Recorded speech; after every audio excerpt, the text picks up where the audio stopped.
No, there be no unnatural causes here. Tell him I have sent for Reverend Hale of Beverly, and Mr. Hale will surely confirm that. Let him look to medicine, and put out all thought of unnatural causes. There be none. Aye, sir, he bid me tell you. Speak nothing of it in the village, Suzanne. Go directly home, and speak nothing of unnatural causes. Aye, sir, I pray for her. Uncle, the rumor of witchcraft is all about. I think you'd best go down and deny it yourself. The parlor is packed with people, sir. I'll sit with her. And what shall I say to them? That my daughter and my niece I discovered dancing like heathen in the forest? Uncle, we did dance. Let you tell them I confessed it. But they're speaking of witchcraft. Betty's not a witch. Abigail, I cannot go before the congregation when I know you have not opened with me. What did you do with her in the forest? We did dance, Uncle. And when you leapt out of the bushes so suddenly, Betty was frightened and then she fainted. And there's the whole lot. Child, sit you down. I've never heard of Now look you, child. I have no desire to punish you. That will come in its time.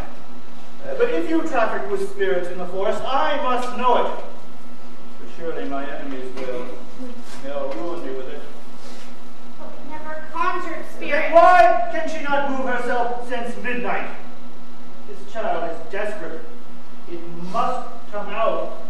My enemies will bring it out. Tell me what you've done there. Abigail, do you understand that I have many enemies? I know it, Uncle. There is a faction that is sworn to drive me from my pulpit. Do you understand that? I think so, sir.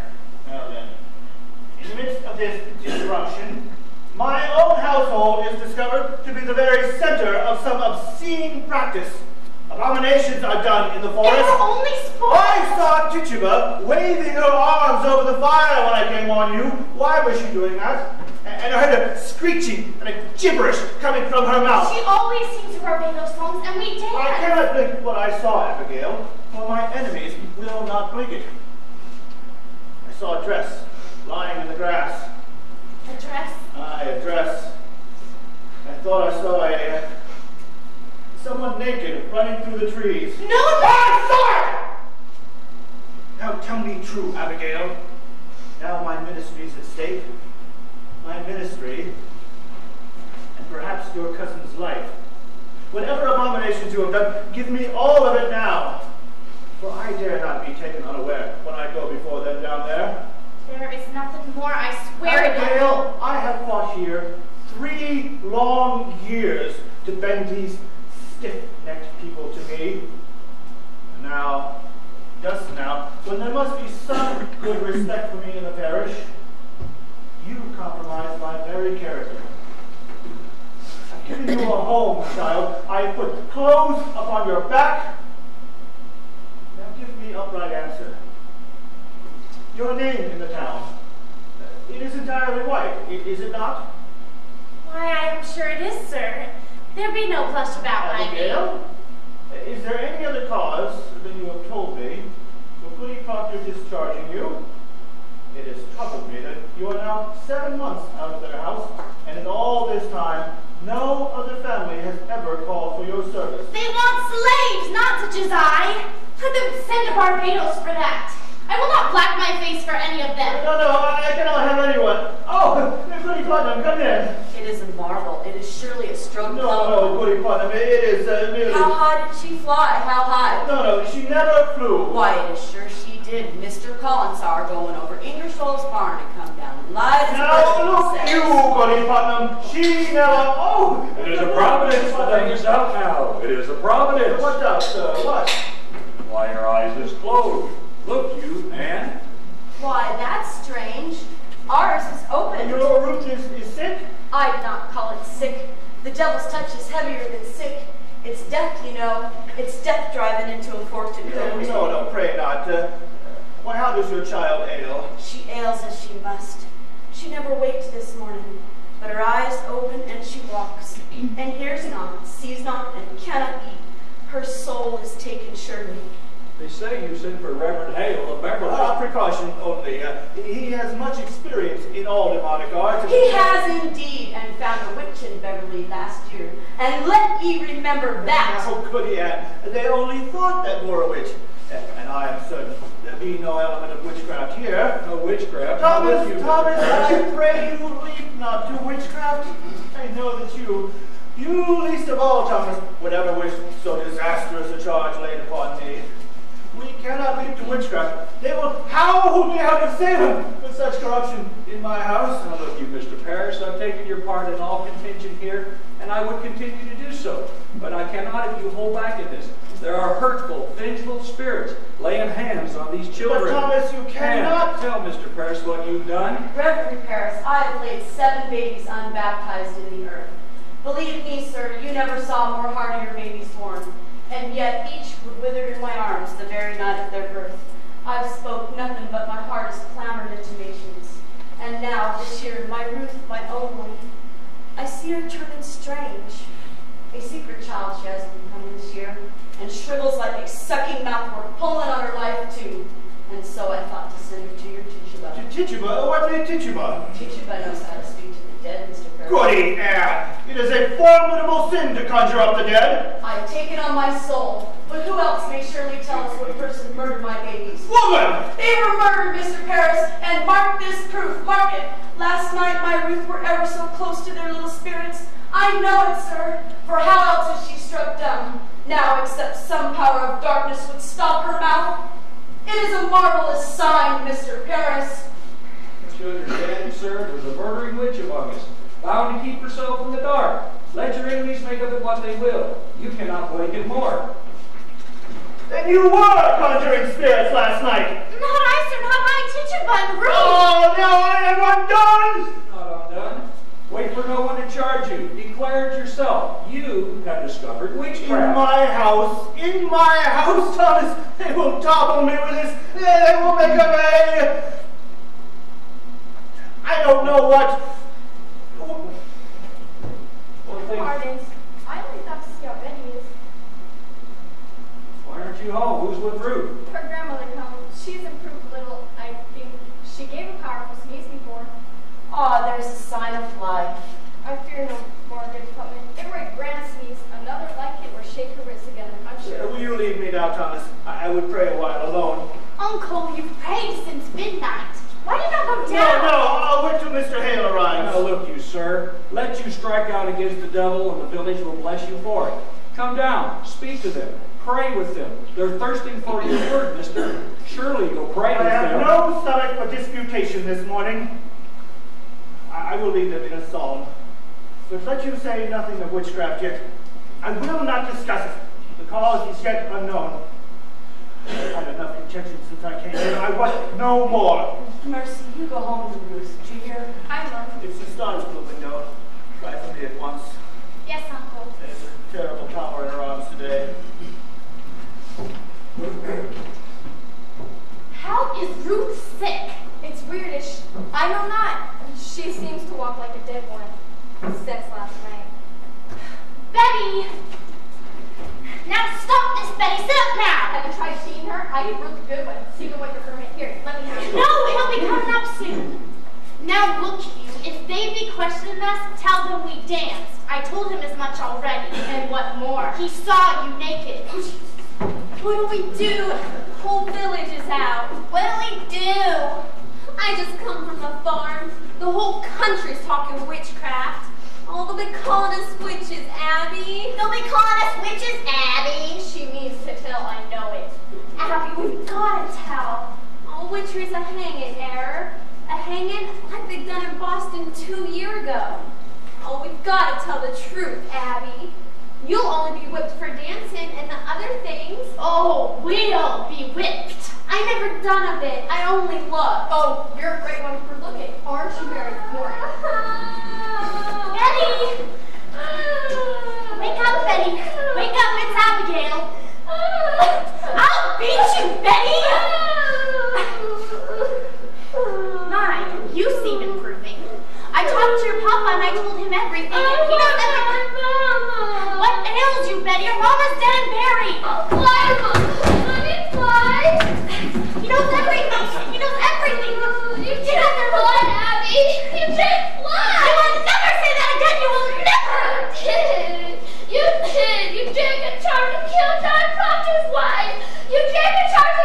baby Frost! Shut it now! Shut it! Mama! Oh, Mama! Now look you, all of you. We danced and Teacher conjured Ruth Putnam's dead sisters, and that is all. And mark this. Let either of you breathe a word, or the edge of a word, about the other things, and I will come to you in the black of some terrible night, and will bring with me a pointy remedy that will shudder. You know I can do it. I saw Indians smash my dear parents' heads on the pillow next to mine, and I have seen some reddish work done at night. And I can make you wish you had never seen the sun go down. Now you servants, stop this. Oh, Abby, what's got her? It's a sin to conjure and I say shut it, Mary Warren! Hello, Mr. Proctor. I was just going Be home. you foolish, Mary Warren? Be you deaf? I forbid you leave the house, did I not? Why should I pay you?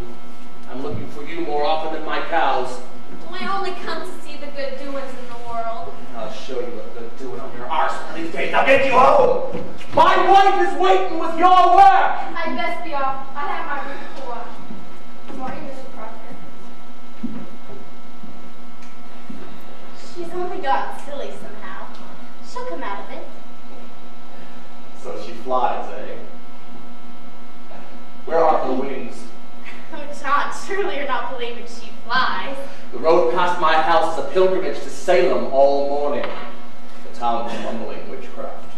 Oh, Posh. We were dancing in the woods last night and my uncle leapt in on us.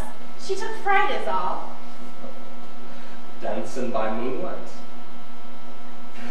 You'll be clapping the stocks before you're 20. Give me a word, John. A soft word. No, Abby, I have not come for it. You come 5 miles to see a silly girl fly? I know you better. I've come to see what mischief your uncle's brewing now. Put it out of mind, Abby. John, I'm waiting for you every Abby night. will put it out of mind. I'll not be coming for you more. You're surely sporting with me. You know me better. I know how you clutched my back behind your house and sweated like a stallion whenever I come near. I saw your face when she put me out. You loved me then and you do now. Abby, that is a wild thing to say. A wild thing may say wild things. I have seen you since she put me out. I have seen you now. I have hardly stepped foot off my farm this 7 months. I have a sense for heat, John, and yours has drawn me to my window. Do you mean to tell me you've never looked up at my window? Perhaps. I know you, John. I know you. I cannot sleep for dreaming. I cannot dream, but I wake and I walk about the house as if I find you coming through some door. Child. How do you call me child? Abby, I may think of you softly from time to time, but I will cut off my hand before I ever reach for you again. Now you will wipe it out of mine. We never touched Abby. Aye, but we did.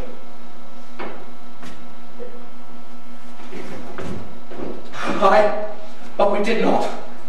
Oh, I marvel at such a strong man who had such a sickly You'll wife. speak nothing of Elizabeth. She is blackening my name in the village. She is telling lies about me. She's a cold, sniveling woman, and you beg to her, let her Do turn. you look for women? I look for John Proctor, who put knowledge in my heart. I never knew what pretense Salem was. I never knew all the lying lessons I was taught by all these Christian women and their covenanted men. Now you bid me tear the light out of my eyes. I will not. I cannot. You love me, John Proctor, and whatever sin it is, you love me yet. John, pity me. Pray to the Lord. Child! Ready? Child! Why do you scream so, child? Oh, wait, what is happening? What have you done to her? Betty! She heard you singing and suddenly she's up and screaming. The psalm! She cannot bear to hear the No, Lord's name. God forbid! Mark it for a sign, mark it. glorious sign of witchcraft afoot, a prodigious sign. My mother told me that. Rebecca, come to her. We are lost. She suddenly cannot bear to hear the Lord's name. There is hard sickness here, Giles Corey. Please to keep the quiet. I've not said a word. No one here can testify what said a word. Is she going to fly again? I hear she flies. Man, be quiet now. What have you done? Pray calm yourselves. I have 11 children and I'm 26 times a grandma. And I've seen them all through their silly seasons. And when it come on them, they will run the devil bow-legged, keeping up with their mischief. I think she'll wait when she grows tired of it. Child's spirit is like a child. Forget you not running out. You must stand still. And for love, it will soon itself come back. Aye, that's the truth, Rebecca. Rebecca, this is no silly season. My Ruth, she is bewildered. She cannot eat. Perhaps she's not hungry yet. Mr. Paris, I hope you're not decided to go in search of loose spirits. I heard promise of that outside. Wide opinions running in the parish that the devil be among us, and I would satisfy them they are wrong. But you come out and call them wrong.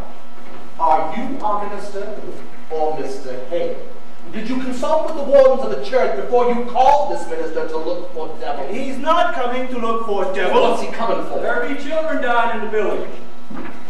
I see none dying. Pray, John, come. Mr. Paris, I think it best you send Reverend Hale back as soon as he comes. It only set us all to argue in society again, and we've got to have peace this year. I think we ought to rely on Dr. Griggs and good prayer. Rebecca, the doctor is baffled. Well, if so he is, let's go to God for the cause of it. Prodigious danger in the seeking of loose spirits. I fear it. I fear it. Let us rather blame ourselves. I am one of 9 sons. The Putnam seat have peopled this province, and yet I have but one child left of 8, and now she shrivels. I cannot fathom that. You think it is God's work you should never lose a child, nor a grandchild either, and I bury all but one. When Reverend Hale comes, you will proceed to look for signs of witchcraft here. You cannot command Mr. Paris. We vote by name in this society, not acreage. I never heard you concerned so on this society, Mr. Proctor. I do not think I saw you at Sabbath meeting since snow flew. I have trouble enough without I come 5 miles to hear him preach only hellfire and bloody damnation. Many others stay away from church these days because he hardly ever mentioned God. I mean, that's a drastic charge. It's somewhat true. Many do quail to bring their children. I do not preach for children, Rebecca. It is not the children who are unmindful of their obligations towards this ministry. Where is my wood? In my contract, it is provided that I be supplied with all my firewood. I am waiting since November for a stick. And even in November, I had to show my frostbitten hands like some London beggar. You are allowed £6 a year to buy your wood, I am Mr. Paris. paid little enough without I spend £6 on firewood. The salary is £66, Mr. Proctor. I am not some preaching farmer with a book under my arm. I am a graduate of Harvard College. I am well instructed in mathematics. Mr. Corey, you will look far for a man of my kind at £60 a year. I am not used to this poverty. I left a thrifty business in the Barbados to serve the Lord. I do not fathom it. Why am I so persecuted here? I cannot make one proposition, but there be a howling riot of argument. I've often thought the devil be in it somewhere. I cannot understand you people otherwise. Mr. Paris, you are the first minister ever did demand a deed to this house. I am your 3rd preacher in 7 years. I do not wish to be put out like the cat whenever some majority feels the whim. You people seem not to comprehend that a minister is the Lord's man in the parish. A minister is not to be so lightly crossed or contradicted. Aye. There is either obedience or the church will burn like hell is burning. Can we not speak 1 minute without we land in hell again? I'm sick of hell. It is not for you to say what is good for you to hear. I may speak my heart, I think. What? Are we Quakers? We are not Quakers yet, Mr. Proctor, and you may tell that to your followers. My followers? There is a party in this church. I am not blind. There is a faction and a party. Against you? Against him and all authority. Why then, I must find this party. Join it. Does not mean I do most solemnly mean it, Rebecca. I like not the smell of this authority. I have a crop to sow and lumber to drag home. What say you, Giles? Let us find this party. He says there's a party. I've changed my opinion of this man. Mr. Parrish, I beg your pardon. I never thought you had too much power in you. Why, thank you, Giles. It suggests to the mind what the trouble be among us all these years. Think on it, wherefore I've been 6 times in court this year. Is it the devil's fault that a man cannot say a good morning without you clapping for defamation? You're old, Giles, and you're not hearing as well as you did. John Proctor, I have only last month collected £4 damages for you publicly saying I never said no such thing, but I paid you anyway, so I hope I may call you deaf without charge. Help me drag my lumber home. I'll be damned first. You know, Mr. Proctor. What lumber is that you're dragging home, if I may ask you? My lumber. From my forest out by the riverside? We are surely gone wild this year. What anarchy is this? That tract is in my bounds. It's in my bounds. Your bounds? I bought that tract from Goody Nurse's husband 5 months ago. He had no right to sell it. It stands clear in my grandfather's will that all land... Your grandfather had the habit of willing land that never belonged to him, if I may say it plain. That's God's truth. He nearly rolled away my north pasture, but he knew I'd break his fingers before he set his name to it. Let's get your lumber home, John. I feel a sudden load of work coming on. You load one over mine, you'll fight to drag it home. I will win too, Putnam. This line. Come on, the rib. Pray you, someone take these. Mr. Hale, oh, how good to see you again. Oh, these are heavy. There must be. They are weighted with authority. Well, you two come prepared. We shall need hard study if it comes to tracking down the old boy. Why, you cannot be Rebecca Nurse. I am, sir. Do you know me? It is strange how I knew you, but I suppose you look as such a good soul should.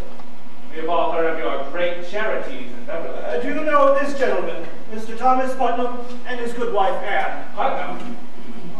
I had not expected such distinguished company, sir. Does not seem to help us today, Mr. Hale. We look to you to come to our house and save our child. Your child ails too? Her soul seems flown away. She sleeps and yet she walks. She cannot eat. Cannot eat? Do you men also have afflicted children? No, these are farmers. John Proctor, He don't believe in witches.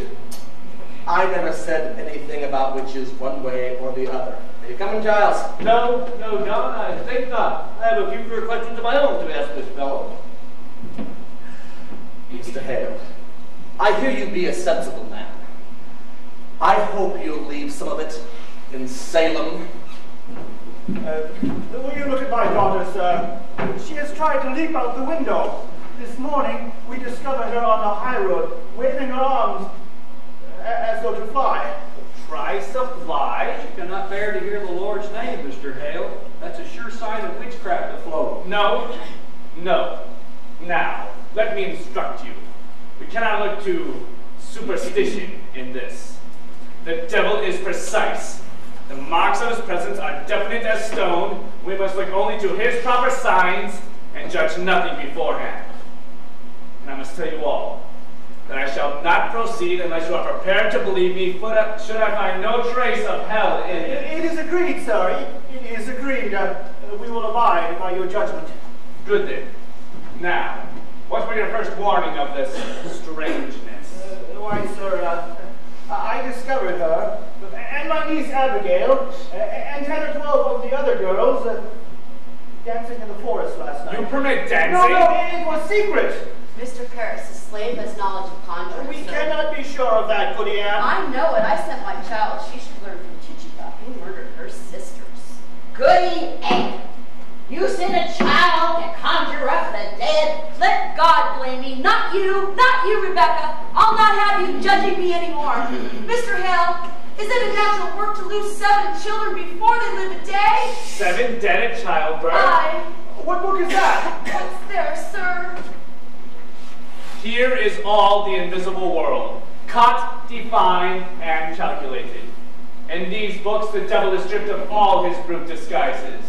Here are your invisible spirits, your incubi and succubi, your witches that go by land, by air, and by sea, your wizards of the day and of the night. Have no fear now, for if he is among us, I shall seek him out, and I mean to crush him utterly if he has shown his face. Will it hurt the child, sir? I cannot tell. If she is truly in the devil's grip, we may have to rip and tear to get her free.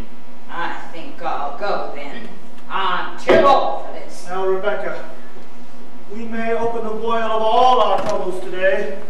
We can hope for that. I go to God for you, sir. I hope you do not mean we go to Satan here. I wish I did. Now, Mr. Hale, let's get on. Sit you here.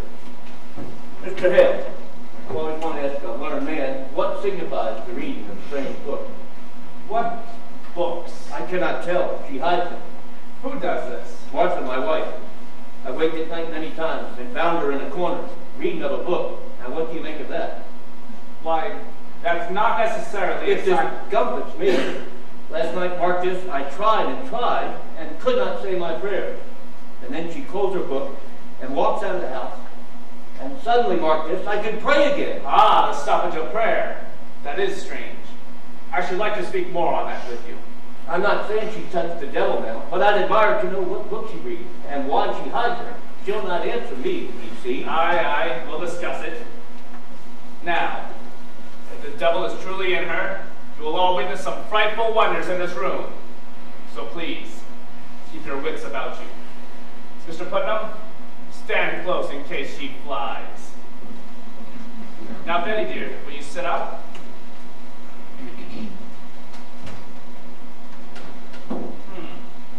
Can you hear me? I am John Hale, minister of Beverly. I have come to help you, dear. Do you remember my 2 little girls in Beverly? How could it be the devil? Why would he choose my house to strike? What victory would the devil have to win a soul already had? It's the best the devil wants, and who is better than a minister? That's deep, Mr. Paris, deep. Does someone afflict you, child? It need not be a woman, mind you, or a man. Perhaps a bird, invisible to others, comes to you. Perhaps a pig, or any other beast. Is there some creature that bids you fly? In nomine Domine sebeot sui filique ite ad infernos. Abigail, what sort of dancing were you 2 doing in the forest? Why, common dancing is all. I thought I should say that I saw a kettle in the grass where they were dancing. It were only soup. Soup? What sort of soup were in this kettle? Why, it was lentils and beans. Now, Mr. Paris, did you notice any living thing in the kettle? A mouse, perhaps? A spider? A frog? That frog jumped in. We never put it in. A frog, Abby! We never put it in. Abigail, it may be that your cousin is dying. Did you call the devil last night? I never called him. Tituba called him. She called the devil! I should like to speak with Goody Tituba. Ann, will you bring her up, please? How did she call him? I know not. She spoke Barbados. Did you notice any strangeness when she called him? A sudden cold wind, perhaps?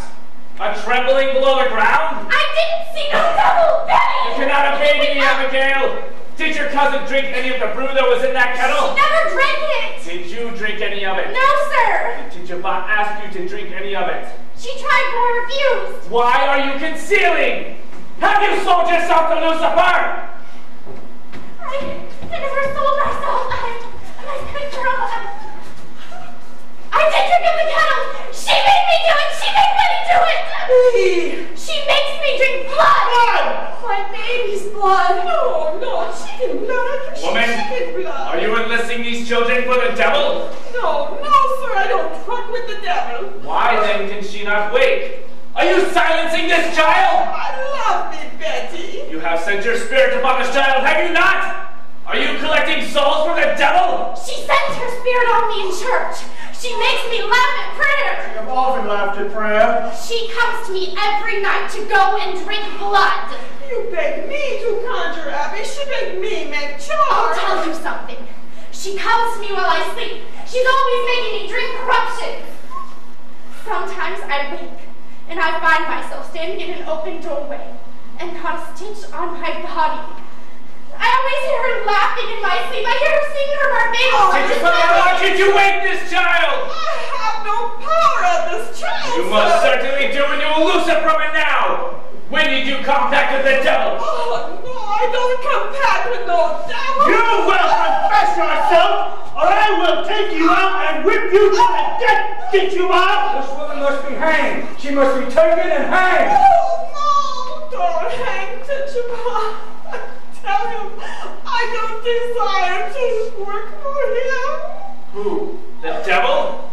Now, Tituba, I know that when we bind ourselves to hell, it is very hard to break from it entirely.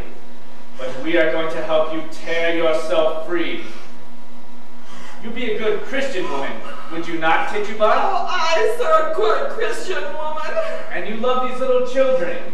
Oh, yes, sir, I don't desire to hurt little children. And you love God, Tituba. I love God with all Then my in God's being. holy name, Bless him, and bless all him. his glory, Eternal glory. open bless yourself, him, bless Tituba. him. Open yourself and let God's holy light shine on you.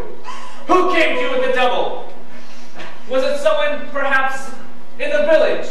Someone you know? Who came with him? Sarah Good. Did you see Sarah Good with him? Or Osborne? Was it man or woman came with him? Was woman. What woman? A woman, you said. What woman? It was black. You could see him. Why could you not see her? Oh, they was always talking. They was running around. You mean on the sailor? Sailor witches? Oh, yes, sir, I believe so.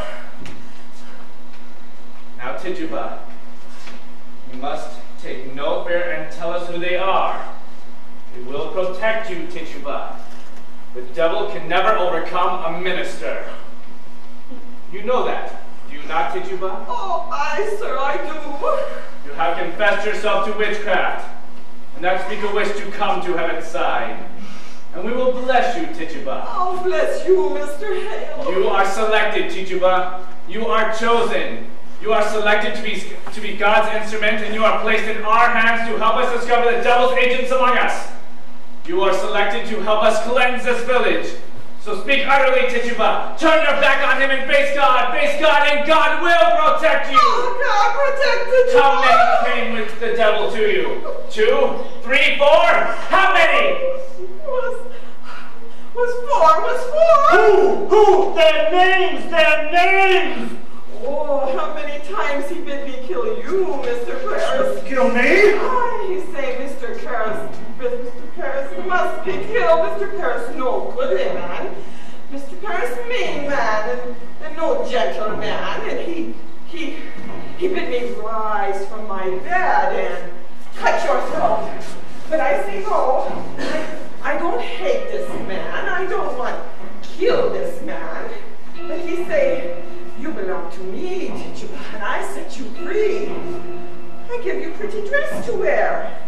And I put you way high up in the air, and you gone fly back to Barbados. But I say, no, you lie, devil, you lie. And then he come one stormy night, and he say, look, I have white people belong to me. And I look, and I see Goody Good. Sarah Good! I, sir, Goody Osborne. I knew it, Goody Osborne. Osborne were midwife to me 3 times. I begged you, Thomas, did I not? I begged him not to call Osborne because I feared her. My baby's always shriveled in her hands. But you must take courage and tell us all their names.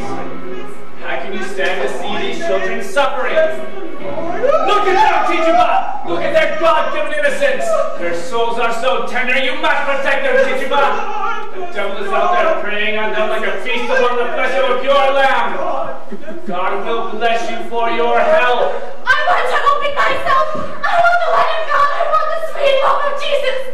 I danced for the devil. I saw him. I wrote in his book. I go back to Jesus. I kiss his hand.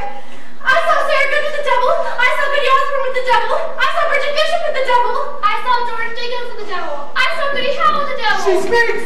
She speaks! Glory to God, it is broken. They are free. I saw Martha Bells with the devil. I saw Goody Silver with the devil. Marshal, I'll call the marshal. Let the marshal bring iron. I saw Al Sparrow with the devil. I saw Goody Watkins with the devil. I saw Mr. Price with the devil. I saw Goody Franklin with the devil. I saw William Thomas with the devil.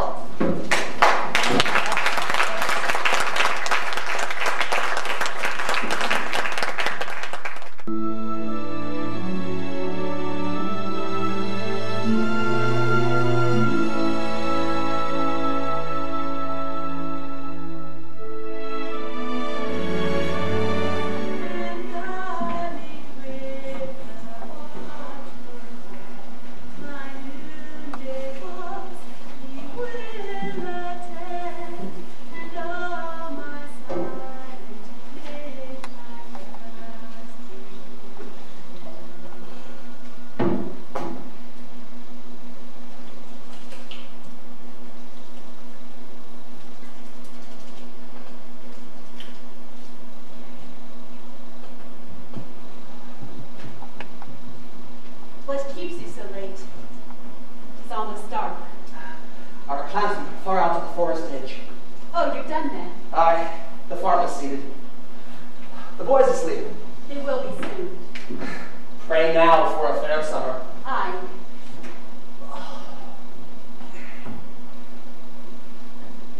Are you well today? I am. It is a rabbit. Is it? In Jonathan's trap? No. She walked into the house this afternoon. I found her sitting in the corner like she come to visit. That's a good sign walking in. Pray God. It hurts my heart to strip her poor rabbit. It is well seasoned. I took great care. She is tender. I think we'll see green fields soon. It's warm as blood beneath the clods. That's well. If the crop is good, I'll buy George Jacobs' heifer. How would that please you? Aye, it would. I need to please you. I know it, John.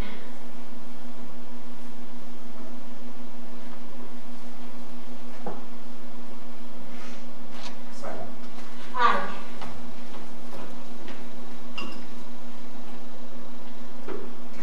This farm's a continent when you go foot by foot dropping seeds in it. It must be. On Sunday, let you come with me and we'll walk the farm together. I've never seen such a load of flowers on the earth. Massachusetts is a beauty in the spring. Aye, it is. I think you're sad again. Are you? You come so late. I thought you'd gone to Salem this afternoon. What business have I in Salem? You did speak of going earlier this week. I thought better of it since. Mary Warren's there today. Why'd you let her? You heard me forbid her go to Salem anymore. I couldn't stop her. It is a fault. It is a fault, Elizabeth. You are the mistress here, not Mary Warren. She frightened all my strength away. How may that mouse frighten you? You are It is no mouse, no more. I forbid her go. And she raises up her chin like the daughter of a prince and says to me, I must go to Salem, Goody Proctor. I am an official of the court. Court? What court? Aye, it's a proper court they have now. They've sent 4 judges out of Boston, she says, weighty magistrates of the general court. And at the head sits the deputy governor of the province. Why, she's mad. I would to God she were. They're be 14 people in the jail now, she says. And they'll be tried. And the court has power to hang them, too, she says. They'll not hang anyone. The deputy governor promised hanging if they'll not confess, John. The town's gone wild, I think. Mary Warren speaks of Abigail as though she were a saint to hear her. She brings the other girls into the court, and where she walks, the crowd will part like the sea for Israel. And folks are brought before them, and if Abigail scream and howl and fall to the floor, the person's clapped into jail for bewitching her. Aye, 'tis a black mischief.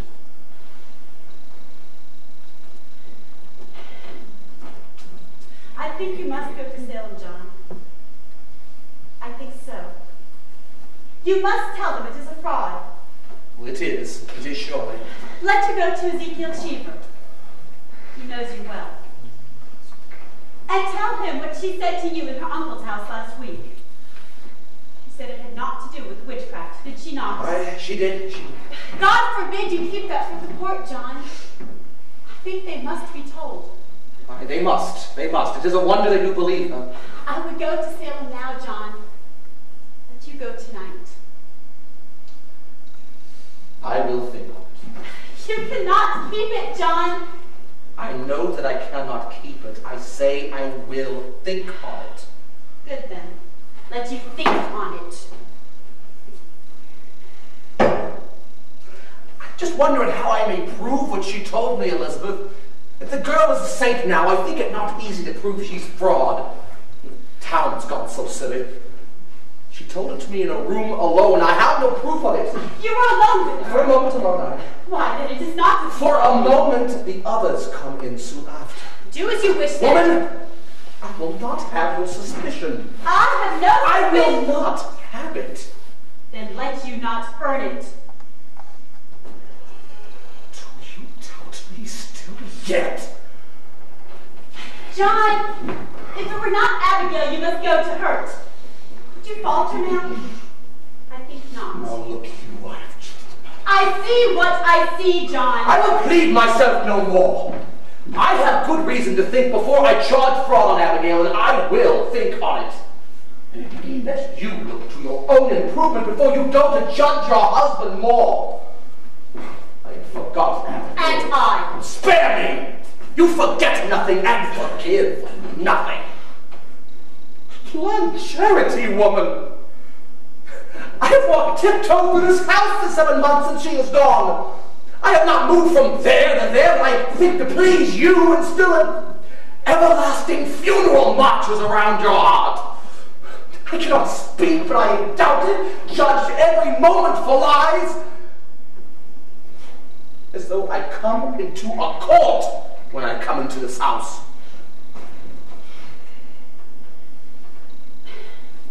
John, you were not spoken with me.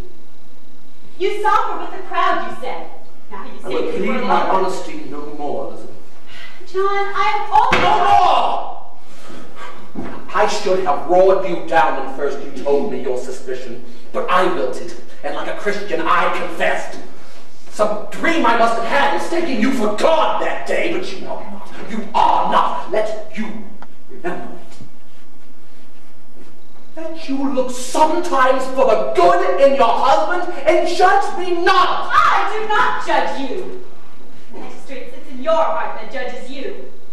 I never thought you but a good man, John. You're somewhat bewildered. Oh, Elizabeth, your justice would freeze beer. How dare you go to Salem when I forbid it? Do you mock me? I will whip you if you dare leave this house again. Well, I am sick. I am sick, Mr. Proctor. Oh, pray hurt me not. My insides are all shuddery. I'm in the proceedings all day. And what are the proceedings here? When will you proceed to keep the house as you are paid £9 a year to keep? My wife not wholly well. I made a gift for you today, Goody Proctor. I had to sit long hours in the chair and pass the time with sewing. Why, thank you. It is a fair profit. We must all love each other now, Goody Proctor. Aye, indeed we must. I'll get up early in the morning and clean the house, sir. I must sleep now. Mary, is it true there'll be 14 women arrested? No, sir. There'll be 39 now. Why, she's sleeping. What ails you, child? Goody Osborne will hang. Hang, you say? And the deputy governor will permit it? He sentenced her. He must. But not Sarah Good. For Sarah Good confessed, you see. Confessed? To what? That she sometimes made a compact with Lucifer and wrote her name in his black book with her blood and bound herself to torment Christians till God's thrown down and we all must worship hell forevermore. But surely you know what a jabberer she is. Did you tell them that? Mr. Proctor, in court, she near choked us all to death. How choked you? She sent her spirit out. Oh, Mary, now Mary's tried to kill me many times, Goody Proctor. I never heard you mention it before. I never knew it before. Oh, I never knew anything before. When she come into court, I say to myself, I must not judge this woman, for she sleep in ditches. I'm so very old and bored. But this should just sit there, denying and denying. And I feel this misty coldness coming up my back. And the skin on my skull begin to creep. And I feel this clamp around my neck. And I cannot breathe air. And then I hear a voice. A screaming voice. And it were my voice. Oh, and all at once, I remembered everything she's done to me. Why? What has she done to you? So many times, Mr. Proctor, she come to this very door begging bread and a cup of cider. And mark this, whenever I turned her way empty, she mumbled. Mumbled? She may mumble, hungry. Oh, but what did she mumble? You must remember, Goody Proctor. This last month, on Monday, I think, she walked away and I thought my guts would burst for 2 days after. Do you remember it? Why, I do. And so I told that to Judge Hawthorne, and he asks her, so, Goody Good, says he, what curse do you mumble that this child may fall ill after turning you away? And then she replies, why, your excellence, no curse at all. I only say my commandments. I hope I may say my commandments, says she. And that's an upright answer. Aye, but then Judge Hawthorne asks her, recite first your commandments. And of all the 10, she could not recite a single one. She never knew no commandments, and they had her in a flat lie. And so condemned her? They must when she condemned herself. But the proof? The proof? I told you the proof. It's hard proof. Hard as a rock, the judge has said. You are not to go back to that court again, Mary Warren. I must tell you, Mr. Proctor, I will be gone every day now. I'm surprised you do not see what weighty work we do. What work you do? It seems strange work for a Christian girl to hang old women. But they will not hang if they confess. Sarah Good will only sit in jail sometime. Oh, and here's a wonder for you. Think on this. Goody Good is pregnant. Pregnant? Are they mad? The woman's near to 60. They had Dr. Griggs examine her. She's full to the brim. Been smoking pipe all these years. And no husband either. But she is safe, thank God. But will not hurt the innocent child. You must see it, Mr. Proctor. It's God's work we do. So I'll be gone every day for some time.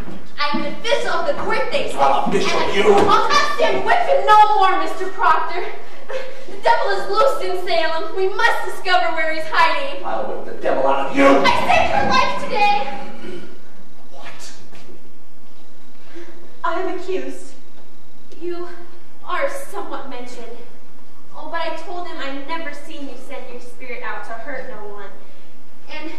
And seeing how I do live so closely with you, they dismissed it. Who accused me? I am bound by law. I cannot tell. I would hope you would not be so sarcastical toward me no more, Mr. Proctor. 4 judges and a king's deputy sat to dinner with us but an hour ago. I would have you speak civilly to me from this out. Go to bed, Cat.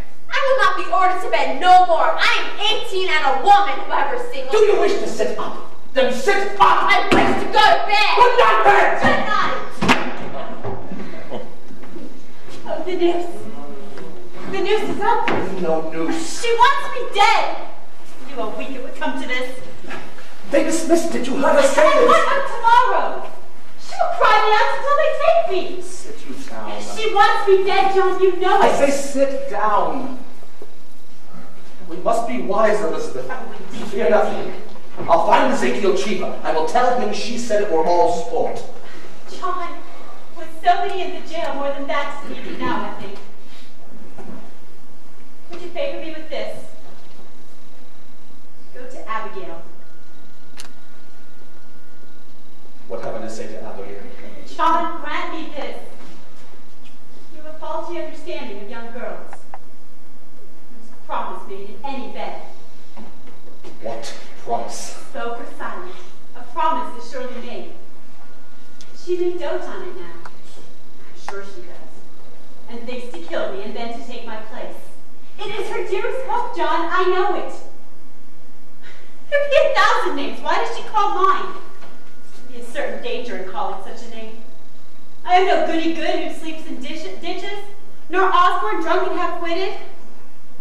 She dare not call it such a farmer's wife, but there be monstrous profit in it. She thinks to take my place, John. She cannot think John, it. have you ever shown her somewhat of contempt? She cannot pass into the church, but you will blush. I may blush for my sin. I think she sees another meaning in that blush. And what see you? What see you, Elizabeth? I think you'd be somewhat ashamed. For I am there and she so close. Woman, when will you know me? Were I stone, I would have cracked for shame this 7 months. Then go! And tell her she's a whore. Whatever promise she makes sense. Break it, John. Break it. Good then, I'll go. Oh, how willingly. I will curse her hotter than the oldest cinder in hell. Fear not, pray. Begrudge not my anger. Your anger? I'm only asking you to go. Am I base? Do you truly think me base? I never called Then you. how can you hold me to such a promise? The promise that a stallion gave a mare, I gave that girl. Then why do you anger with me when Because I it's said makes me feel I'm honest. I will plead myself with you no more. I see now that your spirit will twist around this single era of my life, and I will never tear it free. You'll tear it free. And you come to see that I will be your only wife? Or no wife at all. She has an arrow in you yet, John Proctor, and you know it well. Good evening. Good evening, Mr. Hale. Come in. I hope I do not startle you. No. No, it's only that I've ridden a horse. You are Goodwife Proctor? Aye, Elizabeth. I hope you're not off to bed yet. No, we are just unaccustomed to visitors after dark. But you are most welcome, sir. Would you have a seat? I will. Let you sit, Goodwife Proctor. Will you drink cider, Mr. Hale? No, it rebels my stomach. I have some further travels yet tonight. Sit you down, sir. I will not keep you long, but I have some business with you. Business of the court. No, I come of my own, without the court's authority. Hear me. I know not if you are aware, sir, but your wife's name is mentioned in the court. Aye, we know of it. Our Mary Warren told us. We are entirely amazed. I am a stranger here, as you know, and in my ignorance I find it hard to draw a clear opinion of those who come accused before the court. And so this afternoon, and now tonight, I go from house to house. I come now from Rebecca Nurse's house. Rebecca's charged. God forbid such a one be charged. Her name is, however, mentioned somewhat. You will never believe, I hope, that Rebecca trafficked with the devil. Woman, it is possible. Surely you cannot think so. Mister, this is a strange time we live in. No man may longer doubt that the powers of the dark are gathered in a monstrous attack upon this village. There is too much evidence to deny that. You will agree, sir. I have no learning in that line, sir. But it seemed hard that So pious a woman secretly be a devil's bitch after 70 years of such good prayer. Aye, and yet the devil is a wily one. However, she is far from accused, and I know she will not be. I thought, sir, to push some questions as to the Christian character of this house, if you'll permit. We have no fear of questions, sir. Good then. Now, I note that in the book of record that Mr. Paris keeps, that you are rarely in church on the Sabbath day. No, sir, you are mistaken. Only 26 times in 17 months, sir. I must call that rare. Will you tell me why you are so absent? Mr. Hale, I did not know I must account to that man before I come to church, or I stay at home. My wife was sick all winter. Aye, so I am told. But why then could you not come alone? Well, surely I did when I could, and when I could not, I prayed in this house. Mr. Proctor, your house is not a church. Your theology must tell you that. Aye, sir, it does. It does. But it tells me also that a minister may pray to God without he have golden candlesticks upon the altar. What golden candlesticks? When we built the church, we had pewter candlesticks upon the altar. Francis Nurse made them, you know, and a sweeter hand never touched them again. But then Paris come, and for 20 weeks he preached nothing but golden candlesticks until he had them. Tell you true, sir, I till the earth from dawn of day to blink of night. And when I look to the heavens and I see my money glaring at his elbows, it hurt my prayer, sir. It hurt my prayer. Sometimes I think the man dreams cathedrals and not clapboard meeting houses.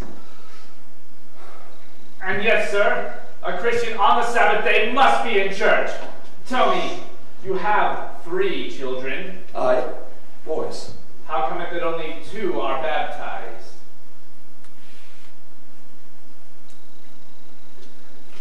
I like it not Mr. Parrish should lay hands on my baby. I see no light of God in that man. I'll not conceal it. I must tell you, sir, that is not for you to decide. The man is ordained. Therefore, the light of God is in him. What is your suspicion, Mr. Hale?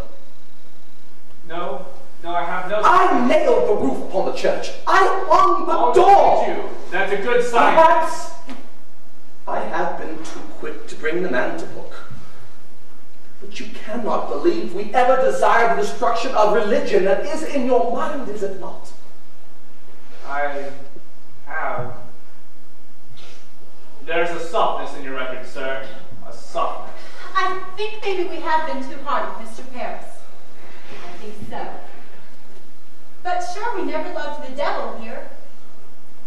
Do you know your commandments, Elizabeth? I surely do.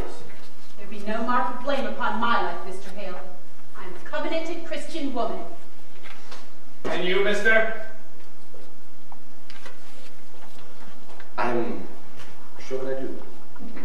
Let you repeat that, if you will. The commandments. Aye. Thou shalt not kill. Aye. Thou shalt not steal. Thou shalt not covet thy neighbor's goods to make unto thee any graven image.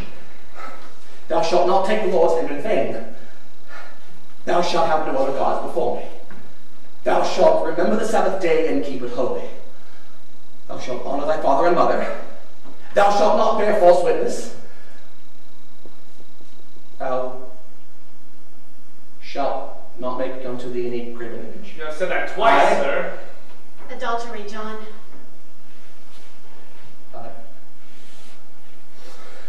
You see, sir, between the 2 of us, we know them all. I think it be a small thing. Theology, sir, is a fortress. And no crack in any fortress may be accounted small. There be no love Satan in this house. I pray it. I pray it dearly. I'll bid you good night then. Mr. Hale, I do think you are suspecting me somewhat. Are you not? Goody Proctor, I do not judge you. I only add what I may to the godly wisdom of the court. I bid you good fortune and good health. Good night. I think you must tell him, John. What's that? Will you tell him? I have no witness and cannot prove it except my word be taken. But I know the children's illness has naught to do with witchcraft. Not to do with Mr. witchcraft? Paris caught them sporting in the wood. They were frightened and took ill. Who told you this? Abigail Williams. Abigail? Aye. Abigail Williams said it had naught to do with witchcraft. She told me the day you came, sir. Why did you keep this from me? Because I knew not until tonight the world had gone daft with this nonsense. Nonsense? Mister, I have myself examined Tituba, Saragood, and numerous others, and they have confessed to dealing with the devil. They have confessed And it! why should they not confess if they were to hang for denying it? There are them that will confess to anything before they'll hang. Have you never thought of that? I have indeed. And you, mister? Will you testify to this in court? I had not reckoned of going into the court, but if I must, I will. You faltered there. I falter nothing, sir. But I do wonder if my word be taken in such a court. I do wonder on it. When such a steady-minded minister as you could suspicion a woman who has never lied, and the world knows she cannot. I may falter some, mister, but I am no fool. Mr. Proctor, could you open with me now, for I have heard a thing that troubles me greatly. It is said that you hold no belief that there may even be witches in the world. Is that true, sir? I know not what I have said. I may have said it. I have wondered if there be witches in the world. Then you do not believe that... I have no knowledge of them. The Bible speaks of them. I will not deny them. And you, woman? I cannot believe it. You cannot? You bewilder him. I cannot think that the devil may own a woman's soul, Mr. Hale. And she keeps an upright way as I have. I'm a good woman. I know it. And if you think that I may do only good in this world, and yet be secretly bound to Satan, then I must tell you, sir, I do not believe it. But you must believe that there are witches. If you think that I am one, then I say there are none. Surely you do not fly against the gospel. She believed the gospel, sir, everyone. Question Abigail Williams about She the don't gospel, believe not the gospel, myself. sir. You cannot think it to be a Christian house, sir. A Christian house. God keep you both. Let the third child be quickly baptized and go with you without fail each and every Sunday unto Sabbath prayers. Keep a quiet, solemn way among you. I think that I best be off now. John, they take my wife and Rebecca nurse. Rebecca's in the jail? John Keever coming and took her in his wagon. We've only now just come from the jail, and they won't even let us in to see her. They've surely gone wild now, Mr. Hale. Reverend Hale, can you not speak to the deputy governor? I'm sure that he mistakes these people. Pray, calm yourself, Mr. Nurse. My wife is the very brick and mortar of the church, Mr. Hale, and Martha Corey. There cannot be a woman closer to God than Martha. How is Rebecca charged, Mr. Nurse? For murder she's charged, for some marvelous and supernatural murder of Goody Putnam's babies. What can I do, Mr. Hale? Believe me, sir, if Rebecca Nurse is tainted, then nothing's left to keep this whole green world from burning.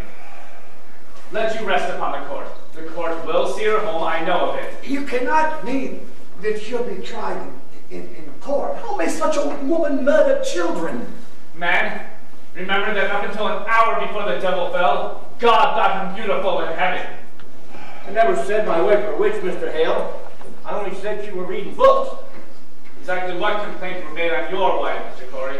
That bloody mongrel Walcott charges. You see, he bought a pig of my wife 4 or 5 years ago, and the pig died soon after, so he comes dancing in for his money back. So my Martha, she says to him, walk up. You haven't the wit to feed a pig properly. You'll not live though many, she says. Now he goes to court and claims from that day to this, he cannot keep a pig alive for more than 4 weeks because my Martha bewitched him with her books. Good evening to you, John Proctor. Good evening, Mr. Cheever. Good evening, all. Good evening, Mr. Hale. I hope you come not on business of the court. I do, Proctor. I am a clerk of the court now, you know. It's a pity, Ezekiel, that an honest tailor might have gone to heaven. Must burn in hell. You'll burn for this. Do you know it? Surely you know I must do as I'm told. You know that, Charles, and I believe this. You can send me to hell.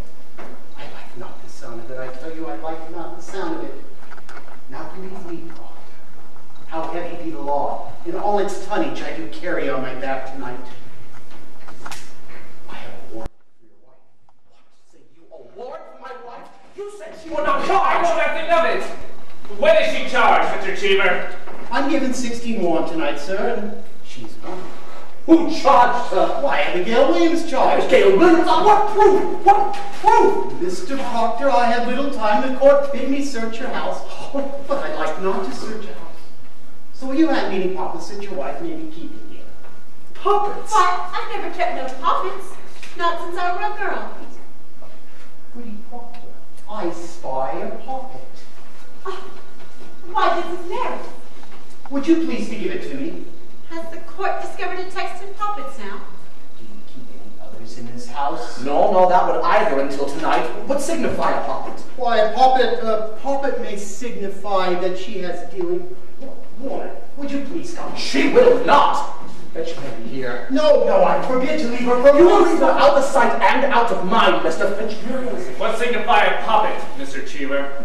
A puppet may signify that she has dealings with the devil, and we are here tonight to... What's there? What? Why? It is a needle. Willard, it is a needle. What signify a needle? Why this go hard on it, Proctor? This, I had my doubts, Proctor. I had my doubts. But here's calamity. You see, sir, it is a needle. Aye? What meaning has it? The girl, the Williams girl. Abigail Williams, sir. She sat to dinner at Mr. Parrish's house this evening. Without word nor warning, she falls to the floor. Like a struck beast, he says. And screamed a scream that a fool would weep to hear. And he goes to save her, and stuck 2 inches in the flesh of her belly. He drew a needle out. And demanding of her how she come to be so stabbed, she testified it was your wife's familiar spirit pushed it in. Why, she did it herself. Surely you're not taking this for proof, Mr. Hale. 'Tis hard proof. I find your puppet, Goody Proctor keeps. I have found it, sir. And in the belly of the puppet, a needle stuck. I tell you true, Proctor. I never wanted to see such proof of hell, and I bid you have struck me not. Here now, Mary. How came this puppet into my house? Why, what puppet is that? This puppet. This puppet. Why, I think it is mine. It is your puppet, is it not? It is, sir. And how came it to this house? Why, I made it in court this evening and gave it to Lady Now, sir, do you have it? Mary, a needle were found inside that puppet. Oh, why, I meant no harm by it. You mean you stuck it in yourself? I did? What say you now? Child, are you certain that this be your natural memory? Could it be, perhaps, that someone conjures you even now to say this? Conjures me? Why, no, sir. I am entirely myself, I think. Let you ask Susanna Walcott. She was in court when I made it. Ask Abby. She sat beside me. Bid them out, mister. Surely your mind is settled now. Bid them go. What signifies a needle? Mary, you charge a cold and cruel murder on Abigail. Murder? Abigail were found stabbed tonight. A needle were found inside her belly. And she charges me? Aye. The girl is murdered. She must be whipped out of this world. Whipped out of the world? You heard it, sir. She Out with you! You Proctor, you dare not take that warrant. Out with you! Rent the deputy governor. Down the deputy governor out of my house! Now, Proctor. Did she know that you are a broken minister? Now, Proctor, if she is innocent... If she's innocent? Why do you never ask if Paris be innocent or Abigail? Is the accuser always holy now? Will they born this morning clean as God's fingers? I'll tell you what's walking Salem. Vengeance is walking Salem. We are what we always were in Salem, but now the crazy little children are jangling the keys of the kingdom, and vengeance writes the law. This warrant is vengeance. I will not turn my wife over to vengeance. I'll go, John. You'll not go. John, I have 9 men out that you cannot keep, but the law binds me, John. You will see her taken. Roger, Touch this talent. God will not let you wash your hands of this. I think I must go with them, John. Mary, there is bread enough for the morning. We will bake in the afternoon. Help Mr. Proctor as you were his daughter. You owe me that and much more.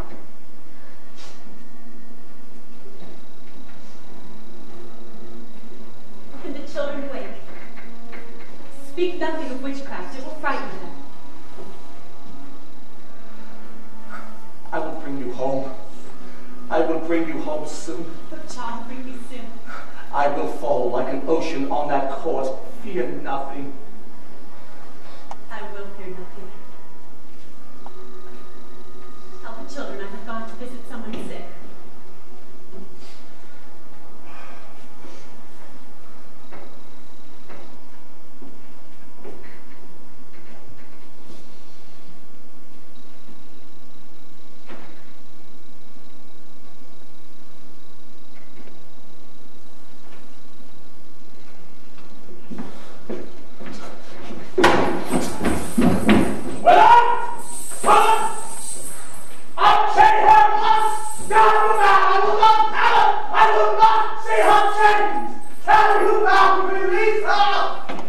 And yet, Silent Minister, it is fraud. You know it is fraud. What keeps you, man? I will pay you, Willard. I surely will pay you. In God's name, John, I cannot help myself. I must chain them all.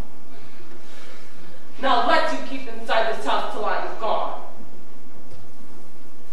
Man, are you blind?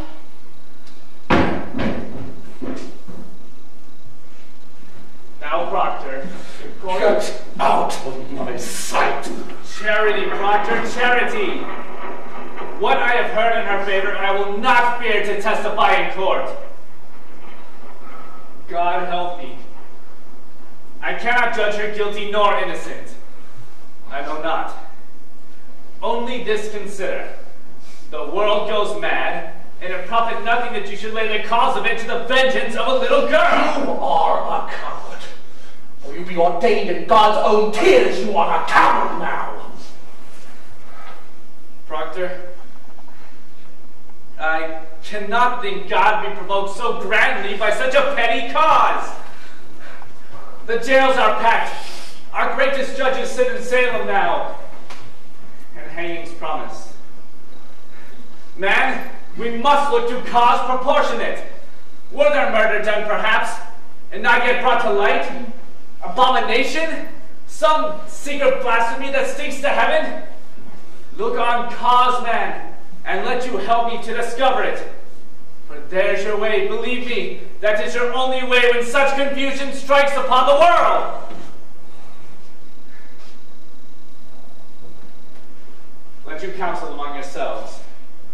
Think on your village, and what may have drawn from heaven such a thundering wrath upon you all. I shall pray God open our eyes. John, I never heard of no murder in Salem. Leave me, Francis. Leave me. John, tell me, are we lost? Go home, Giles. We'll speak on it tomorrow. Let you think on it. We'll come early, eh? Aye. Go. Good night. Mr. Proctor, it is very likely they'll let her come home in the morning once they're given the proper evidence. You will come with me to the court in the morning. You will tell them what you know. I cannot charge murder on Abigail. You will tell them how the puppet came into my house and who struck the needle No, in. we still charge lettering on you. told you? I have known it, sir. She'll ruin you with it. I know she will. Good. Then her saintliness is done with. We will slide together into our pit.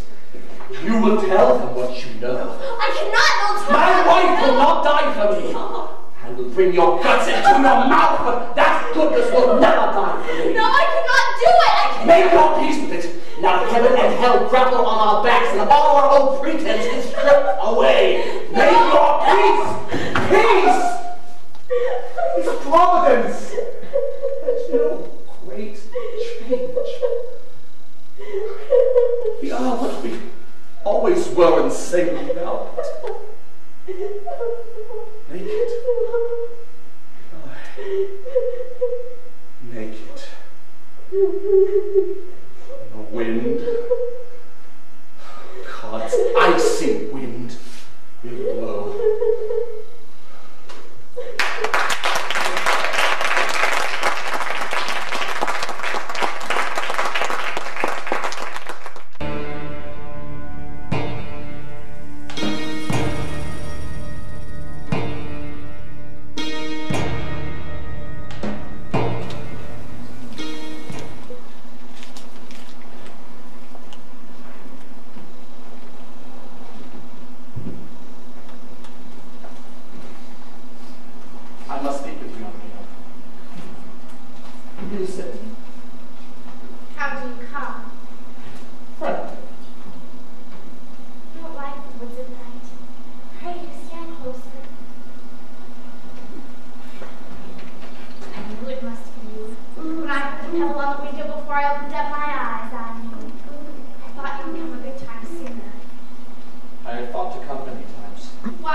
Gayer than this. I have been told a troop of boys go step for step with you wherever you walk these days. Aye, they do. But I have only lewd looks from the boys. And you like that not? I cannot bear lewd looks no more, John. My spirit's changed entirely. I have been given godly looks when I suffer for them as I do. Oh? And how do you suffer? Why, look at my leg. I'm holes all over from their damned needles and pins. The job your wife gave me is not yet healed, you know. Oh, it isn't. I think sometimes she pricks it open again while I sleep. And George Jacobs, he comes again and again and raps me with his stick, the same spot, every night, all this week. Look at the lump I have. Abby, George Jacobs is in the jail all this month. Thank God he is! And thus the day he hangs and lets me sleep in peace again! Oh, John, the world's so full of hypocrites. They pray in jail. I'm told they all pray in jail. And they may not pray? And torture me in my bed while sacred words are coming from their mouths? Oh, it will need God himself to cleanse this town properly. Do you mean to cry out still others? If I live. If I am not murdered, I surely will. Until the last hypocrite is dead. No one then is good? There is one. You are good. Am I? How am I good? How you taught me goodness, therefore you are good. It were a fire you walked me through, and all my ignorance was burned away. It were a fire, John, we lay in fire. And from that night, no woman dare call me wicked anymore. But I knew my answer. I used to weep for my sins when the winds lifted up my skirts, and blushed for shame because some old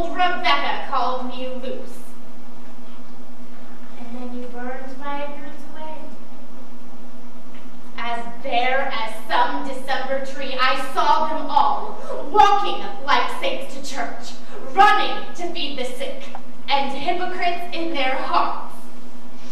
And God gave me strength to call them liars, and God made men to listen to me, and by God I will scrub the world clean for the love of Him.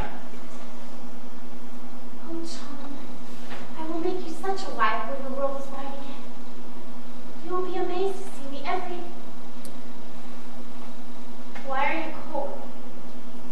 My wife goes to trial in the morning, Abigail. Your wife? Surely you knew of it. I do remember it now. Is she well? As well as she may be. 36 days in that place. You said you came friendly. She will not be condemned now. You brought me from my bed to speak of her? I came to tell you what I will do tomorrow in the court. I would not take you unawares, but give you all good time to think on what to do to save yourself. Save myself?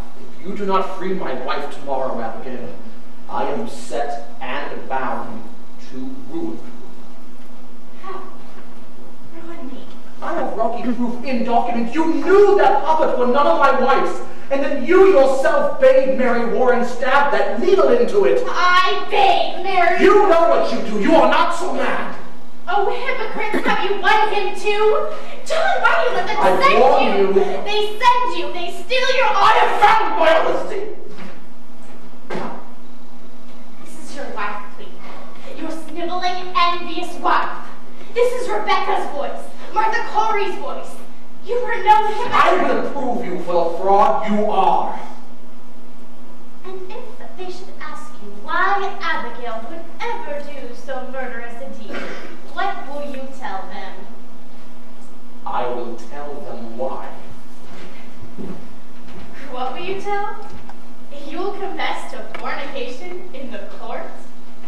If you will have it so, so I will tell it. I say I will. If you can hear me, hear this. Can you hear me? You will tell the court that you are blind to spirits. You cannot see them anymore. And you will never cry witchery again. Or I will make you famous for the whore you are. Never in this world! I know you, John. You are at this moment singing secret hallelujahs that your wife will hang. You mad, murderous bitch! Oh, how hard it is when Christmas falls. But it falls. It falls. You have done your duty by her. I hope it is your last of hopes. I pray you will come again with sweeter news for me. I know that you will, now that your duty is done. Good night, John. Fear not. I will save you tomorrow. From yourself, I will save you.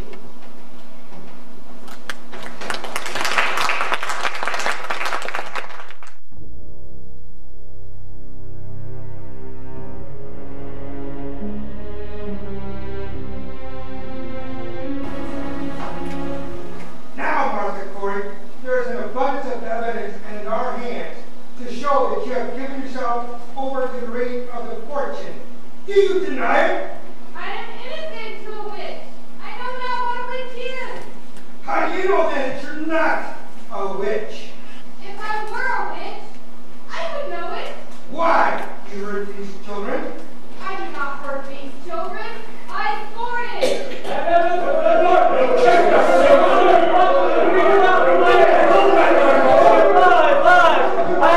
Why would you not hear my evidence? Hands up, standing, let me go. Giles, How why won't let me evidence? you can't go in there, Giles. It's a court. Pray you come a moment.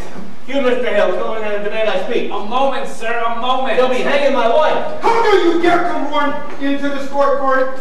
You going daft? You're not a Boston judge at Hawthorne. You'll not call me daft. Who is this man? Giles Corey, sir, and the more contentious man is... I am asked a question, and I am old enough to answer. My name is Corey, sir. Giles Corey. I have 600 acres, and timber in addition. It is my wife who began down and down. And how do you mention to help a cause with such contemptuous riot? Now be gone. You're only hostage alone keeps you in jail for this. You're telling lies about my wife, sir. You take it upon yourself to decide what this court shall believe and what it shall set aside. Your Excellency, we mean no disrespect. Disrespect indeed! It is disruption, mister! This is the highest court of the supreme government of this province. Do you know it? Your Excellency, I only said you were reading books, and they come and take her out of my house. What books? It is my third wife, sir, and I've never had no wife that be so taken with books, you understand, sir? And I thought to find a cause of it, but it was no witch I blamed her for. I have no charity with woman. I have no charity. Excellency, this man claims hard evidence to his wife's defense. I think that in all... Then let him submit his evidence in proper affidavit. You are certainly aware of our procedure here, Mr. Hale. Clear this room! Come now, Charles. Your Excellency, we are desperate. We've come here 3 days now and cannot be heard. Who is this man? Francis Nurse, Your Excellency. His wife is Rebecca that were condemned this morning. Indeed. I am amazed to find you in such uproar. I have only good report of your character, Mr. Nurse. I think they must both be arrested in contempt, sir.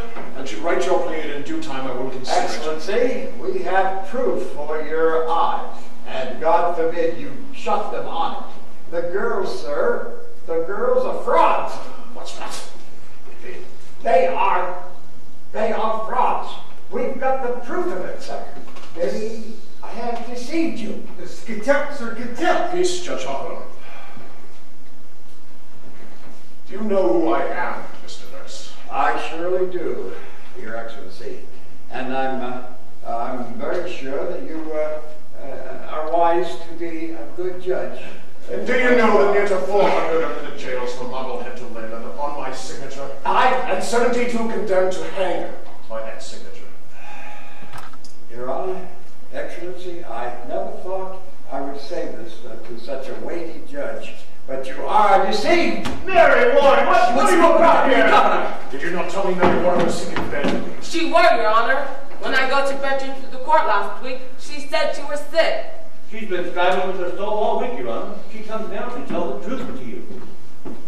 Who is this? John Proctor, sir. Elizabeth Proctor is my wife. Beware this man, Your Excellency. This man is mischief. I think you must hear the girl, sir. She claims that... Pray you. What would you tell us, Mary Warren? She never saw no spirits, sir. Never saw no spirits? Never. She has signed depositions, sir. I accept no depositions. Tell me, Mr. Proctor, have you given out this story in the village? I have not.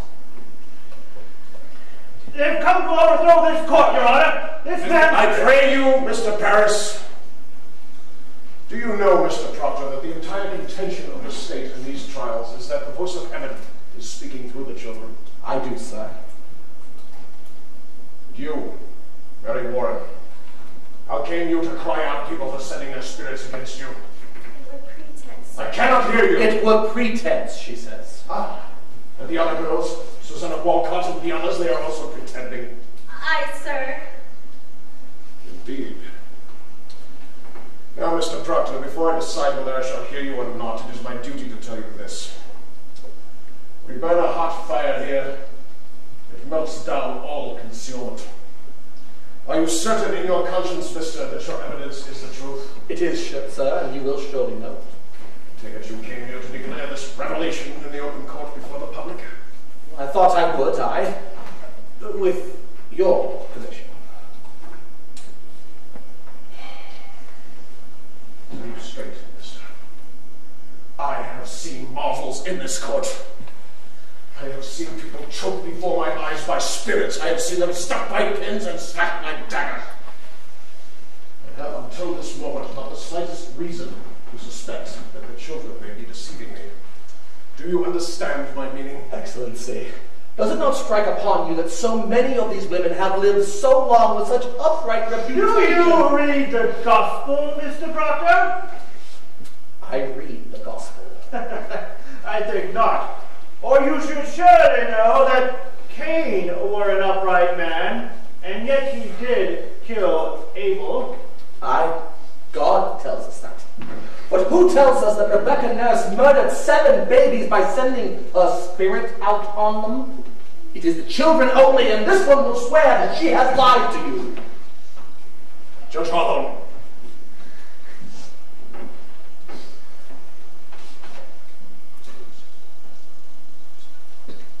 Aye, she's the one.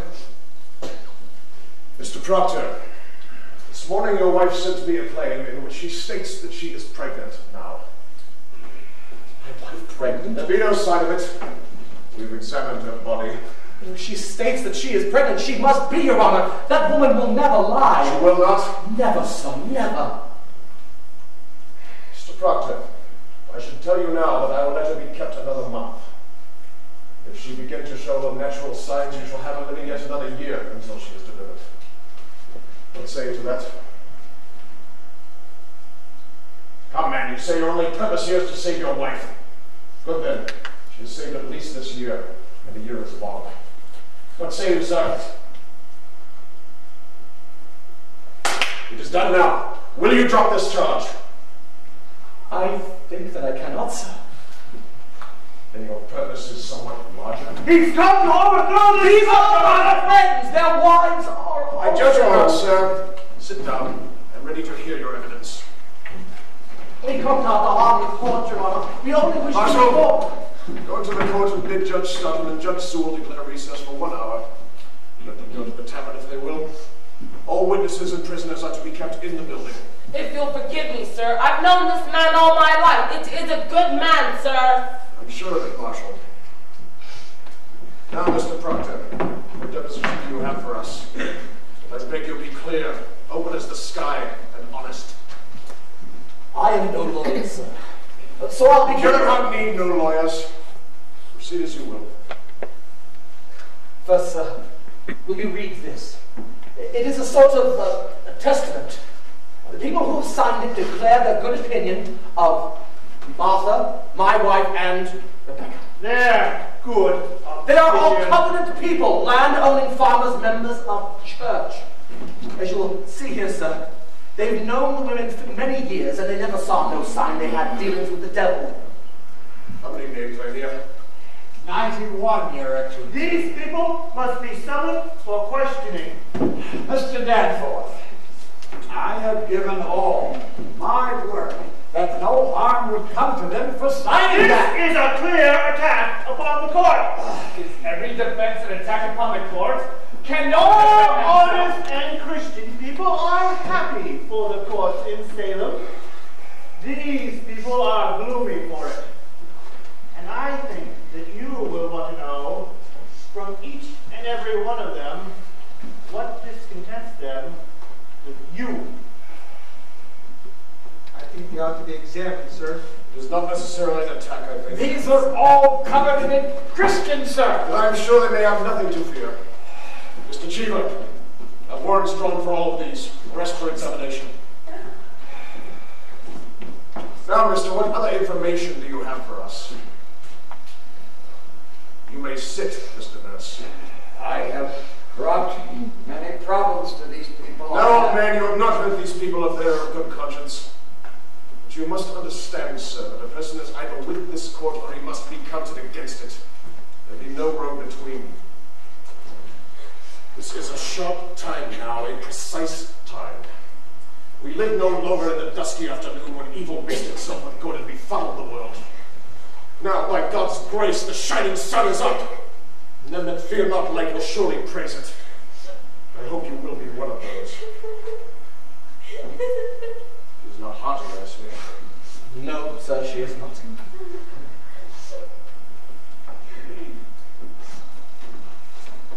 Mary, remember what the angel Raphael said to the boy Tobias. Remember it. Do that which is good, and no harm shall come to you. Come, man. We wait you. Yeah, my deposition. Give him mine. This is Mr. Corey's deposition. Oh. What lawyer do this, Corey? You know, I never hired no lawyer in my life, Hawthorne. It's very well phrased. My compliments. Mr. Paris, Mr. Putnam is in the court. Bring him in. You have no legal training, Mr. Corey. I have the best, sir. I am 33 times in court in my life, and always plaintiff, too. Ah, then you're much put upon. I am never put upon, sir. I know my rights, and I will have them. You know your father tried a case of mine. Might be 35 years ago, I think. Indeed. He never spoke to you of it? No, I cannot recall it. That's strange. He gave me 9 pound damages. You were a fair judge, your father. You see, I had a white mare that time, and this fellow came to borrow the mare. Hi! There he is! Mr. Putnam, I have here an accusation by Mr. Corey against you. He states that you coldly prompted your daughter to cry witchery upon George Jacobs that is now in jail. It is a lie. Mr. Putnam states that your charge is a lie. What do you say to that? Pardon, Thomas Putnam, that is what I had to say to that. What proof do you submit for your charge, sir? My proof is there. If Jacobs hangs for a witch, he forfeit up his property. And then there is none but Putnam, with a coin so great to buy the peace. This man is killing his neighbors for their land. The proof, sir, proof. The proof is there.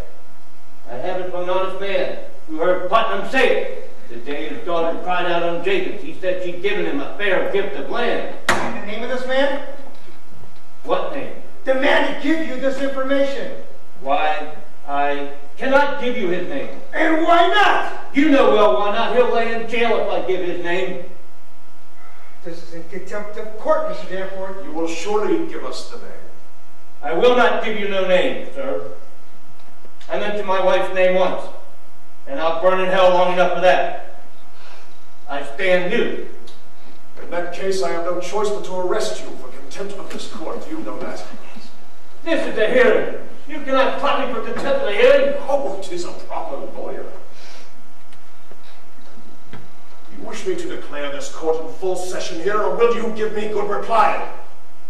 I cannot give you no name, sir. I cannot. You're a foolish old man. Mr. Cheever, begin the record. This court is now in session. Now I ask you, Mr. Corey. Your Honor, he has the story in confidence. The devil lives on such confidences.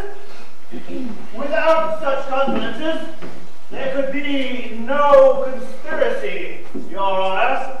I think it must be broken, sir. Old man, if your informant tells the truth, then let him come here openly like a decent man. But if he hides in anonymity, I must know why. Now, sir, the government and the Central Church demand of you the name of him who declared Mr. Thomas Putnam a common murderer. Excellency. Mr. Hale. We may not think it more, sir. There is a prodigious fear of this court in the country. Then there is a prodigious guilt in this country. Are you afraid to be questioned here? I only fear the Lord. But there is a fear in the country, nevertheless, and you cannot comes me ignore it. not with the fear in the country. There is fear in the country because there is a moving plot to topple Christ in the country. But it does not mean that everyone accused is a part of it. No corrupted man may fear this court, Mr. Hale. None. Mr. Corey, you are under arrest for contempt of this court. Now sit you down and take counsel with yourself, or you will be sent into jail until you decide to answer all questions. I'll come to no Putnam! No, I'll kill you yet! Please, Charles, please, make it all now. We will. Say nothing more, John. He's only a player. He means to hang us all. This is a court of law, Mr. Rob. No effrontery here. Give him your honor for his old age. Please, Charles, we'll prove it all now. Now cry now, Mary. Remember the angel, what he said to the boy. Hold to it. There is your rock. This is Mary Warren's deposition. Now, as you read it, I will have you remember that until 2 weeks ago, she was no different than the other children are today. You saw her scream. She howled. She swore that familiar spirits tried to choke her. She even declared that Satan, in the form of women, now in jail, tried to win her soul away. And when she refused... We know all this. She will testify now, sir, that she never saw Satan, nor any spirit, vague or clear, that Satan may have sent to harm her. And she will further declare that her friends are lying now. Excellency, a moment. I think this goes to the heart of the matter, sir. It surely does. I cannot say he is an honest man. I know him little. But in all justice, sir, a claim so weighty cannot be argued by a farmer. I pray you, stop now. Send him home and let him return with the lawyers. And look you, Mr. I have signed 72 death warrants. I am a minister of the Lord. I dare not take a life without there be proof so immaculate, no slightest qualm of conscience may doubt it. Mr. Hale, surely you do not doubt my justice. I have this morning signed away the soul of Rebecca Nurse, Your Excellency. I'll not conceal it. I'll tell you true, sir. My hand shakes yet as with a wound. I pray you, this argument let lawyers present to you so that Mr. Hale, for a man of such terrible learning, you are most bewildered. I hope you will forgive me. I have been 32 years at the bar, sir, and I would be confounded if I were called upon to defend these people. But you consider now, I bid you all do likewise. In an ordinary crime, how does one defend the accused? One calls up witnesses to prove his innocence. But witchcraft is ipso facto, on its face and by its nature, an invisible crime. Therefore, who may possibly be witness to it? The witch and the victim, and the other. Now we cannot hope the witch will accuse herself, granted. Therefore, we must rely upon her victims. And they do testify, the children certainly do testify. As for the witches, none will deny that we are most eager for their confessions. Therefore, what is left for a lawyer to bring out? I think I've made my point, have I not? But this child claims that the girls are not truthful, and if they are not... That's precisely what I'm about to consider, sir. What more are you asking me? Unless you doubt my probity. Surely do not. Let you consider it, then. Let you put your heart at rest. The deposition, Mr. Proctor. I should like to question... Mr. Paris, I bid you be silent! Mr. Proctor, you sit there.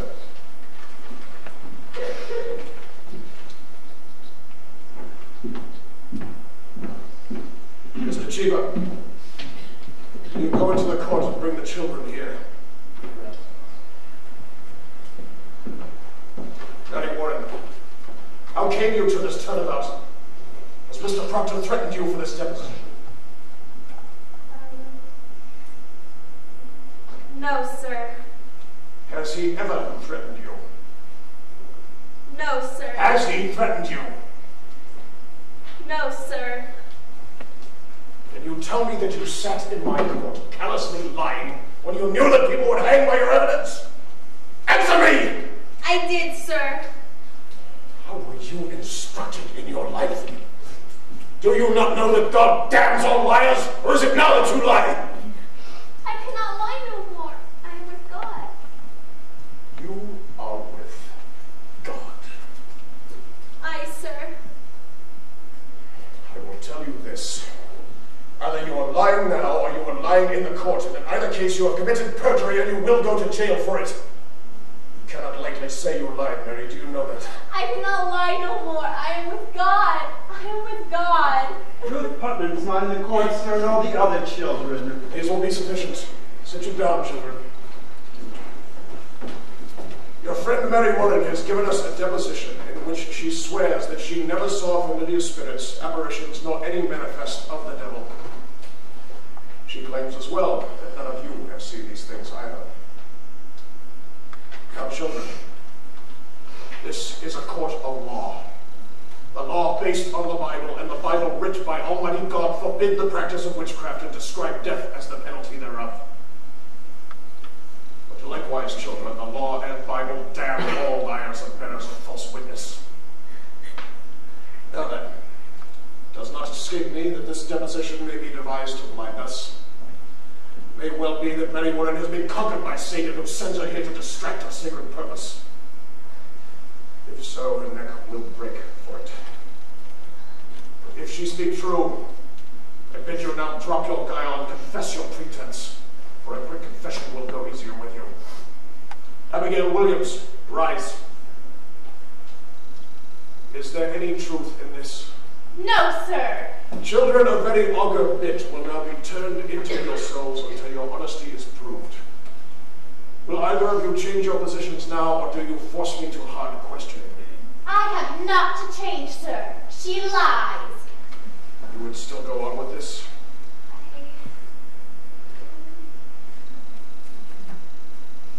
Aye, sir. Puppets were discovered in Mr. Proctor's house, stabbed by a needle. Mary Warren claims that you sat beside her in the court when she made it, and that you saw her make it, and that you witnessed how she herself stuck her needle into it for safekeeping. What say you to that? It is a lie, sir. When you worked for Mr. Proctor, did you ever see puppets in that house? Goody Proctor always kept puppets. Your Honor, my wife never kept no puppets. Mary Warren already confessed it were her puppets.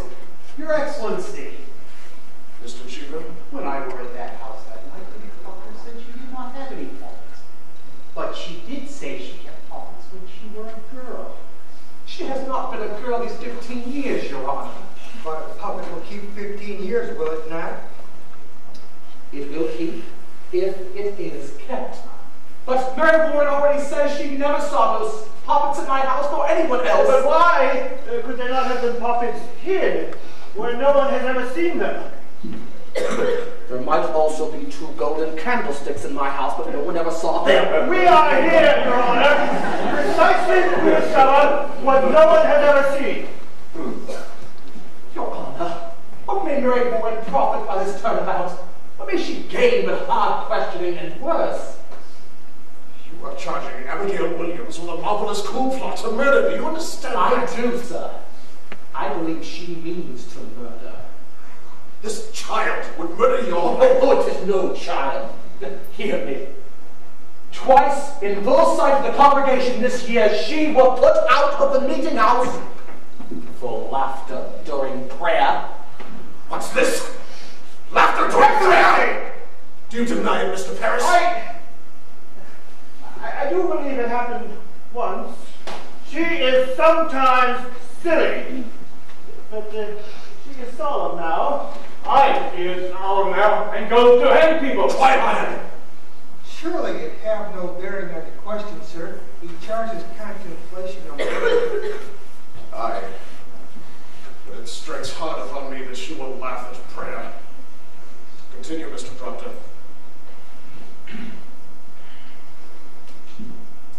Mary, now tell the Deputy Governor how you have danced in the... Excellency, since I come to Salem, this man will my name! In a moment!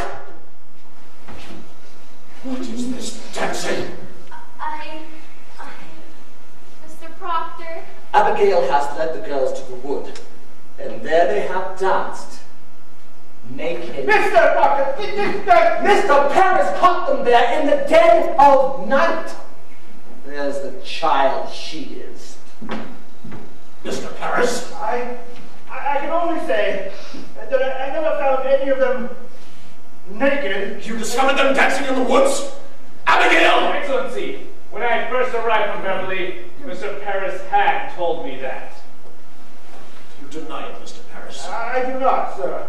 But I never saw any of them naked. But she have danced. Aye, sir. Excellency, will you permit me? Pray proceed. You say you never saw those spirits, Mary? Were never threatened, afflicted by any manifest of the devil or the devil's agents? No, sir. And yet, when people accuse of witchery, confronted you in court, you would fake, say the spirits come out of their bodies and choke you? It were pretense, sir. I cannot hear you. Pretense, sir. But you did turn cold, did you not? I myself picked you up many times, and your skin were icy. Mr. Danforth, I saw that many times. She was pretending, Your Honor. They're all marvelous pretenders. Then can't she pretend to faint now? why not? Now there are no spirits attacking her, for none in this room is accused of witchcraft.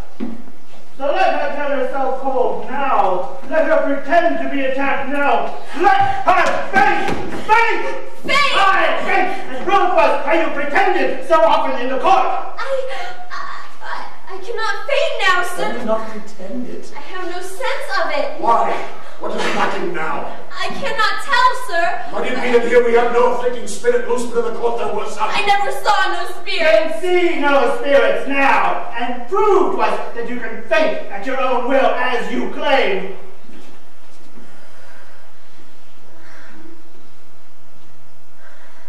I cannot do You it. will confess, will you not? Attacking spirits may good of faith. No, sir. Excellency! This is a trick to blind the It's court. not a trick. I used to faint because I thought I saw spirits. Thought you saw them. But I did not, Your Honor. Do you think you saw them as you saw them? I cannot tell how, but I did. I heard the other girls screaming, and you, Your Honor, you seemed to believe them. Oh, we're only sport in the beginning, but then the whole world started crying, spirits, spirits. And I promise you, Mr. Danforth, I really thought I saw them, but I did not. I didn't. Surely your honor is not taken by this simple lie. Abigail Williams, I bid you now search your heart and tell me this. Beware of it, child. To God, every soul is precious, and His vengeance is terrible on them that take life without cause. Is it possible, child, that these spirits you have seen are illusion only, some deception which may cross your mind? This is a base question, sir. Child, I would have you consider it. I have been hurt, Mr. Danforth. I have seen my blood running out. I have been near to murdered every day because I done my duty pointing out the devil's people. And this is my reward? To be mistrusted, denied, questioned Child, I do not mistrust you. Let you beware, Mr. Danforth.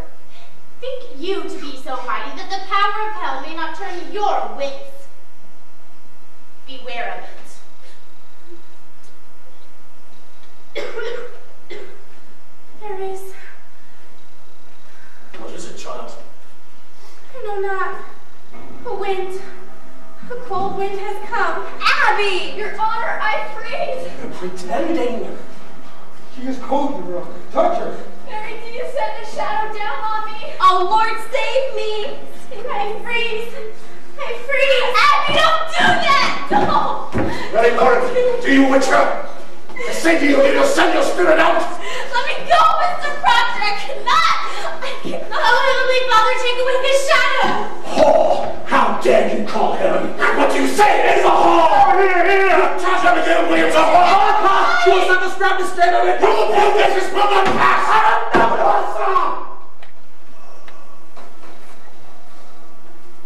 I have known her. You are a wretch. John! You cannot! Francis, no! It is true. It is true. She will deny it. But you will believe me, sir. For a man does not cast away his good name. Surely you know that. In what time? In what time? In what place? In the proper place. Where my beasts are bedded. 8 months, sir. It has been 8 months. She used to serve me in my house, sir. I used to think that God sleeps, but God sees everything. I know that now. I beg you, Your Honor, see her for what she is. My wife, my dear good wife, took the girl soon after, sir, and put her out on the high road. And being what she is, a lump of vanity,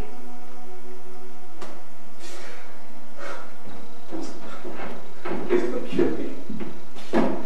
But she seeks to dance with me on my wife's grave. And does she right? For I thought of her softly. God help me. And there is a promise in such strength. But it is a whore's vengeance. But you must see it now. I set myself entirely at your mercy. My wife is innocent, except she know a whore when she see one. You deny every scrap and tittle of this. If I must answer that question, sir, I will leave and I will not come back She again. does not deny it, Mr. Jackboy. She does not deny Where it. you are. Sit you down. Mr. Paris, go into the court and bring Goodwife Proctor out. Mr. Paris, and tell her not one word of what's been spoken here. And let you knock before you enter. Now we shall touch the bottom of this swamp. Your wife, you say, is an honest woman. In her life, sir, she has never lied. There are them that cannot weep. There are them that cannot sing. My wife cannot lie. When she put this girl out of your house, she put her out for a harlot. Aye. And knew her for a harlot. She knew her for a harlot. Good then. And if she tell me, child, it were for harlotry, then God spread his mercy on you. Hold! Turn your back on the court. Turn your back! You do likewise. Now let neither of you turn to face Goody Proctor. No one in this room is to speak one word or raise a gesture I am nay. Enter!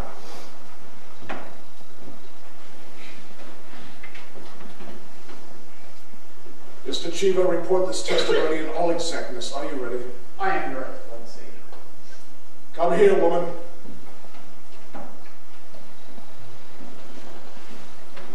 You will look at me only and not at your husband. In my eyes only. Good, sir. We are given to understand that at one time you dismissed your servant, Abigail Williams. That is true, sir. For what cause did you dismiss her? You will look in my eyes only and not at your husband. The answer is in your memory and you need no help to give it to me.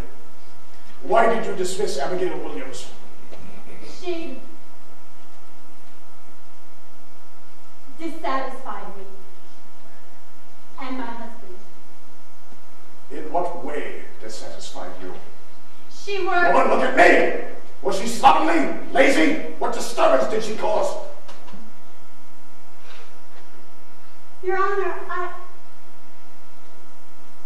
in that time I was sick and my husband is a good and righteous man, sir.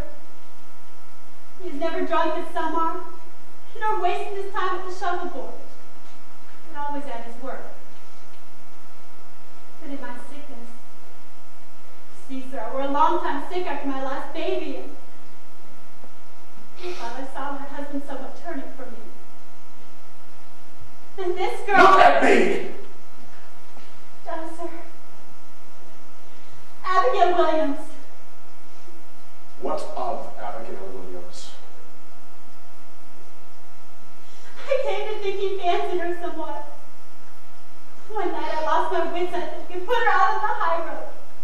Your husband, did he indeed turn from you? My husband is a goodly man, Your Honor. Then he did not turn from you. He... Look at me! To your knowledge, has John Proctor ever committed the crime of lechery? Answer my question, is your husband a lecher? No, sir. Remove her. Tell the truth, Elizabeth. Tell the truth! Spoken, remove her! I have confessed it! Judge! She only thought to save my name, Excellency, it is a natural lie to tell. I beg you, stop now before another is condemned. I may shed my conscience to it no more. Private vengeance is working through this testimony. From the beginning, this man has struck me true. I believe him now. By my oath to heaven, I believe him. And I pray that you bring back his life before we censure. She spoke nothing of lechery, and this man lies. I believe him. I may turn my face from it no more. This girl has always struck me false. She is always... Be gone! Be gone, I say! What is it, child? What's there? Child! Girls, what do you see? It's on the beam, behind the rafter. Where? Why do you come, yellow bird? Bird? I see no bird! My face! My face! Mr. Hale! Be quiet! I see a bird! Be quiet! But God made my face. You cannot want to tear my face. Envy is a deadly sin, Mary. Abby! Oh, Mary, this is a black art to change your shape. No, I cannot stop my It's going to forget. Abby is here. Oh, Mary, please don't come down. Lies! She's stretching her Lies! Lies! Oh, Mary, please don't hurt me. You're not hurting her. What does she see this vision? You cannot believe that! She sees nothing. She sees nothing. Abby, you mustn't. Abby, you mustn't. I'm here. I'm here. Naughty woman! Draw back your spirit out of them! Mr. Danforth! Mr. Danforth! Have you compacted with the devil? Have you? Never! Why can they only repeat you? Give me a whip, I'll stop it! They're sporting! Abby, stop it! Abby, stop it! Stop it! A little while ago you were afflicted. Now it seems you afflict others. Where did you find this power? I have no power! Every woman, goddamns, all liars! Why did you turn about this past 2 weeks? You have seen the devil, I know! Liars! You have seen the devil in a big compact with Lucifer, have you not? What do you say? I cannot hear you! You confess yourself or you will hang! Do you know who I am? I say you'll hang if you go along with me! Remember the angel, what he said to the boy, do that which is good and honest. Her running! Oh, Mary, please don't! She's going to come down! She's walking the beam! Look out! Mary, come on, Don't touch me! Don't touch me! You are the devil's man! Praise God! I'm going to wait no more! I love God! Did you do the devil's work? He come to me every night and by day to sign! Sign what? The devil's book? He come with a book? My name! He wants my name! I'll murder you if my wife hates, he says. We must go north or the court, he says. Mr. Hale!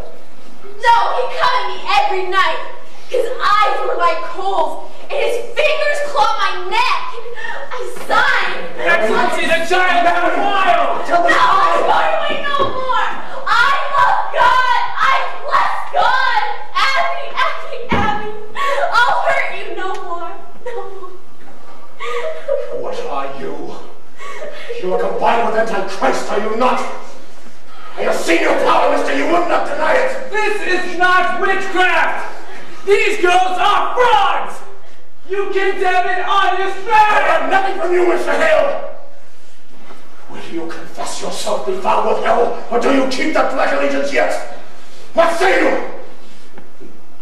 I say, God is dead. Here! Fire. A fire is burning. I hear the boot of Lucifer. I see his filthy face. And it is my face. And yours, damn boy. The men who quailed and bring men out of ignorance as I have quailed. And as you quail now when you know in your black heart there's been fraud. God damns our kind especially. We will burn together. Marshal! Take him and Corey with him to the jail. I denounce these proceedings! I quit this charge! You are putting heaven down and raising up the heart! Mr. Hale! Mr. Hale!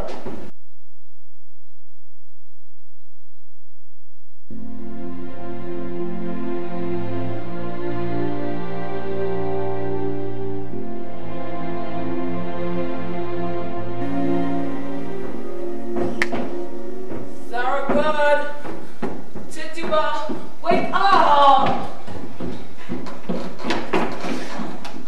Majesty's coming. Tituba, he's come. Majesty's come. Go to the north cell. This place is wanted now. Don't look to me like his majesty. Look to me like the marshal. Get along with you now. Clear this place. You, Marshal? sure you'd be the devil come for you. That was simply decided for me going away. And where you off to, Sarah Good? We go to Barbados soon the devil gets here with the feathers and the wings. Oh, a happy voyage to you. A pair of bluebirds, winging something, just the two of us. I'd be a grand transformation. You just give me that, or we'll never rise off the ground. I speak to him for you if you desire to go along, Marshal. I'd not refuse it, Tituba. It is a fine morning to fly to hell. Oh, it ain't no hell in Barbados. Devil, he'll be pleasure man in Barbados. You'll be singing and dancing in Barbados. You folks, you rouse him up round here. It'd be too cold round here for that old boy. Devil freeze his soul in Massachusetts. But in Barbados, he'd be just as sweet and kind. Yes, Sam. That's him, Sam. I'm here, Majesty, I'm here. The deputy governor's arrived. Come along now. Oh, he coming for me. I'm going home. That ain't Satan. Just an old cow with a hat full of milk. Come on along now. Oh, take me home, devil. Devil, take me home. Tell him I'm going too. Tell him Sarah Good is going too. Take me home, devil. Devil, take me home.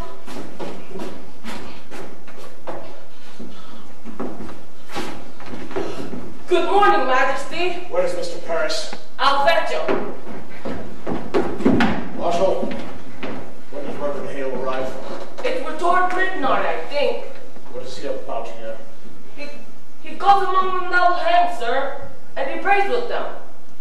He sits with Goody Nurse now, and Mr. Paris with them. Indeed.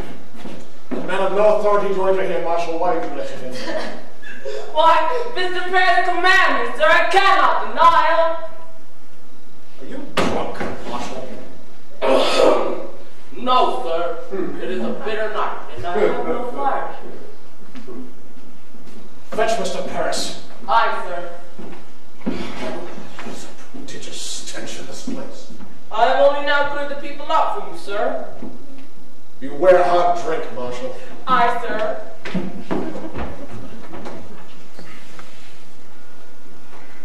Let you question Hell, Excellency. I be not surprised. I hear he has been preaching at Andover lately. Come to that. Speak nothing of Andover. Paris prays with him. That's strange. I think sometimes Paris has mad luck these days. Mad? I met him coming out of his house yesterday, bid him good morning, and he wept and went his way. I think it is not well the village sees him so unsteady. Perhaps he has some sorrow. I think it be the cows, sir. Cows? There be so many cows wandering the high roads now their masters are in the jail. Much confusion as to who they belong to now. Why, just yesterday Mr. Parrish be arguing with the farmers. There's great contention, sir, about the cows. Contention make him weep. It were always a man that weep for contention. Oh, good morning, sir. Thank you for coming. I beg your pardon waking you so early. Good morning, Judge Arthur. Excellency, a moment. Do you live along with the prisoners? What's his business here? Excellency, hear me. It is a providence. Reverend Hale has returned to bring Rebecca Nurse to God. He bids her confess. Hear me. Rebecca have not given me a word. It's 3 months since she came. And now she sits with him. And her sister, and Master Corey, and 2 or 3 others. And he plead with them, confess their crimes, and save their lives. This is indeed a providence. Can they soften? They soften? Not yet, not yet. But I thought to summon you, sir, that we might think on whether it be not wise to, there is news that the court must reckon with my niece. I believe she is vanished. Vanished? I thought to advise you of this earlier in the week, sir, but, why, how is she gone? This be the 3rd night. Mercy Lewis is gone, too. I shall send a party full of women they be. Excellency, I believe they be aboard a ship. My daughter tells me now that she heard them speaking of ships last week. And tonight I discover My stone box is broke into. She robbed you? 31 pounds is gone. I am penniless. Mr. Paris, you are a brainless man. Excellency, it profit nothing you should blame me.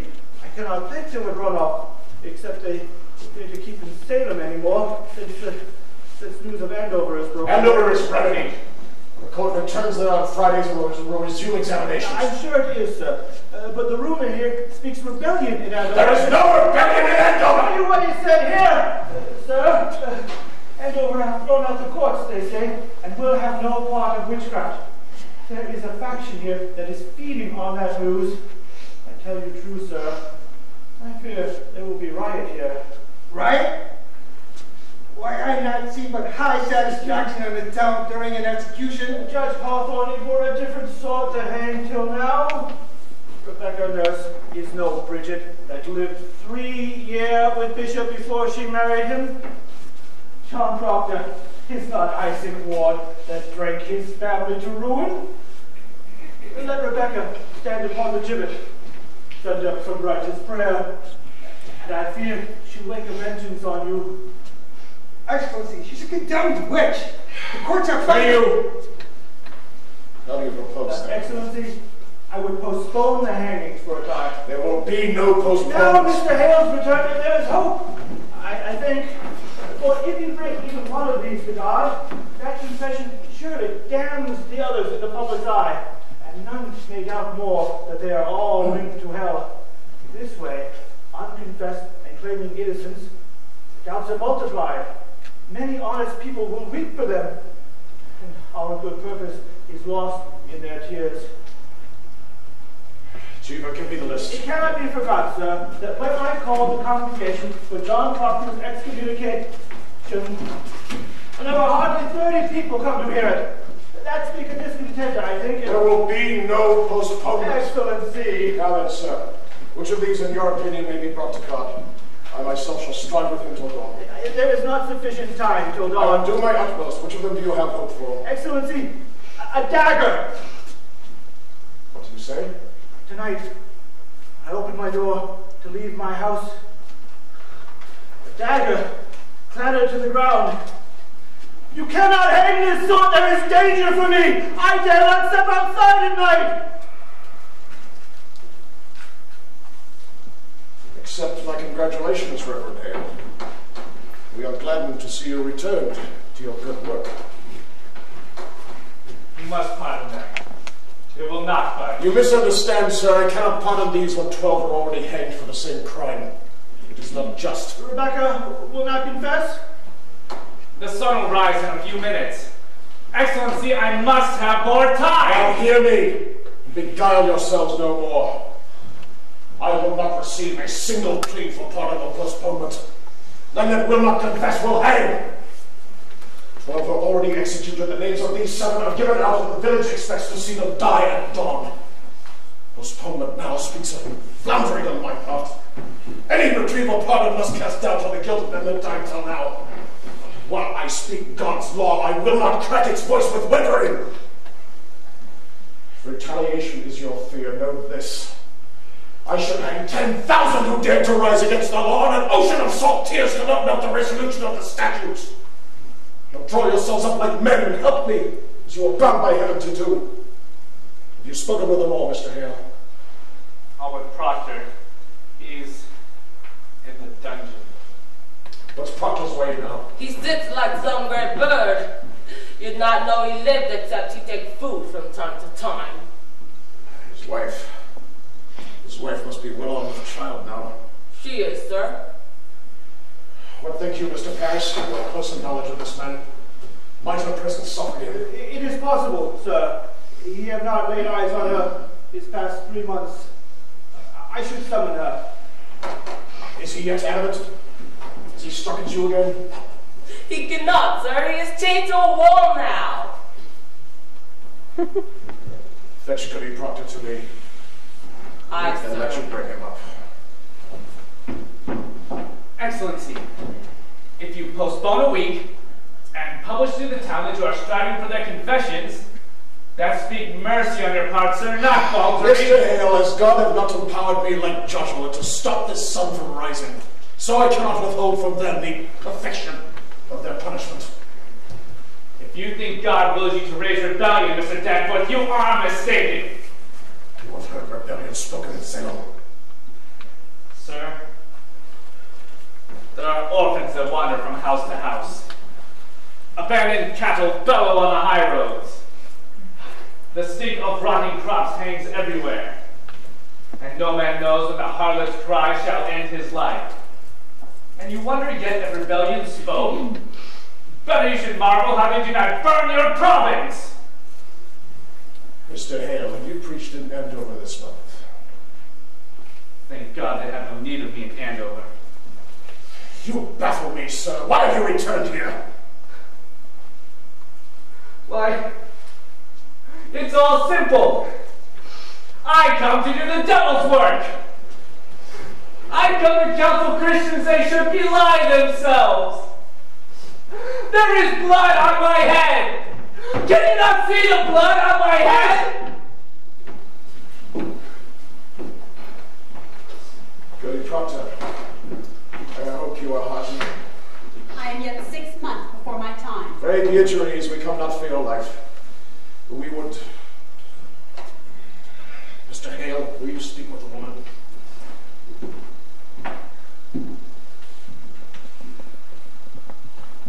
Good Proctor, your husband is marked to hang this morning. I have heard it. You know, do you not, that I have no connection with the court? I come of my own, Goody Proctor. I would save your husband's life, for if he is taken, I count myself his murderer. Do you understand me? What do you want of me? Goody Proctor, I have gone these past 3 months like our Lord into the wilderness. I have sought a Christian way, for damnation is doubled on the head of a minister who counsels men to lie. It is no lie. It is a lie. They are innocent. No more, I'll hear no more of that. Let you not mistake your duty like I mistook my own. I came unto this village like a bridegroom to his beloved, bearing gifts of high religion. The very crowns of holy law I brought, and when I touched with my bright confidence, it died. And when I turned the eye of my great faith, blood flowed up. Beware, Goody Proctor. Cleave to no faith when faith brings blood. It is mistaken law that leads you to sacrifice. Life, woman, life is God's most precious gift. No principle, however glorious, may justify the taking of it. I beg you, prevail upon your husband to confess. Let him give his lie.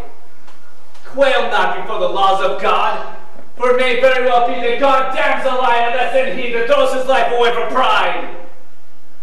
Will you plead with him? I cannot think you will listen to another. I think that be the devil's argument. Woman, before the laws of God we are as swine.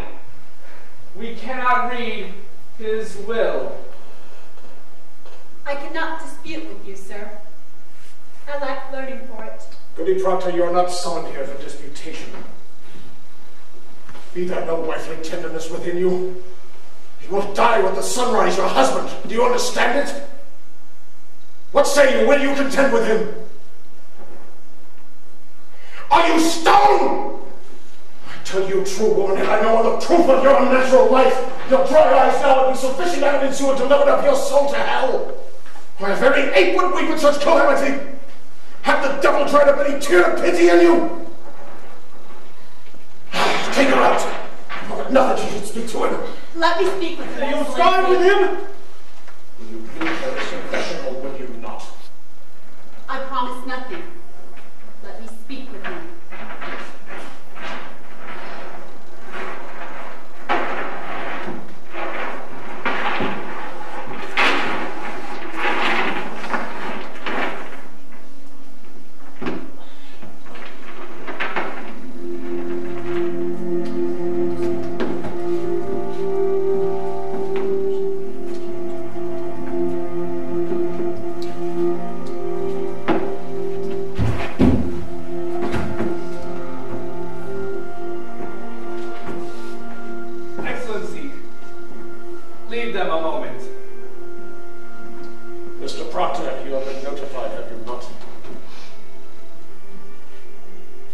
I see light in the sky, mister. But you counsel with your wife. May God help you turn your back on hell. If you desire a cup of cider, Mr. Proctor, I'm sure I can't leave you now.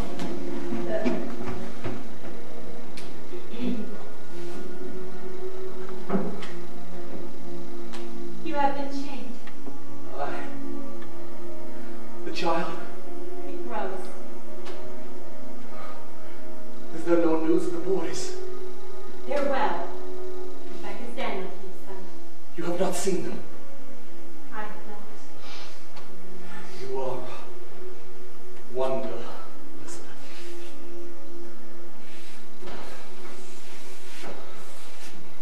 They come for my life today. I know it. None have yet confessed. There be many confessed. Who are they? There be 100 or more, they say. Biddy Ballard's one. Isaiah Goodkind's one. And there be many. Rebecca? Aunt Rebecca. She is 1 foot from heaven now. Not to be heard or more. And Giles? You have not heard of it. I hear nothing where I'm kept.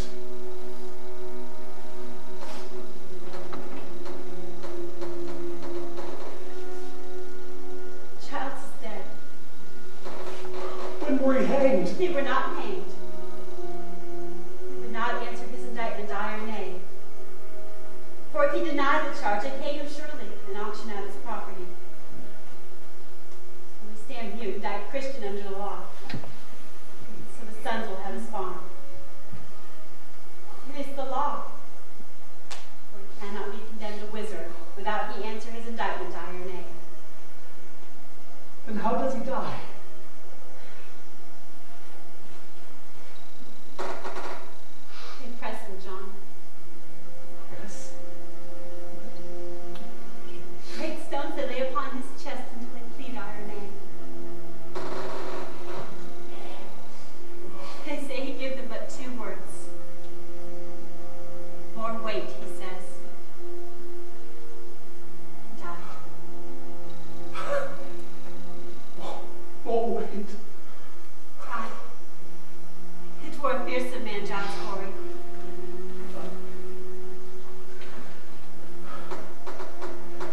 I've been thinking. I would confess to them. What say you if I give them this? I cannot judge you, John. What would you have me do? As you will. I would have it. I want you living, John, that's sure. Giles' wife, have she confessed? She will not. It's a pretense, Elizabeth. What is? I cannot mount the gibbet like a saint. It is fraud. I am not that man. My honesty is broke, Elizabeth. I am no good man. What is spoiled by giving them this lie that were not wrought long before? And yet you've not confessed till now. That's the goodness in you.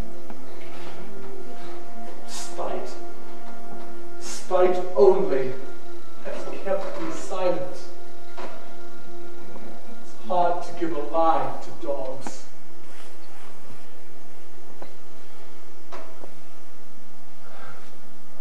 I would have your forgiveness, Elizabeth.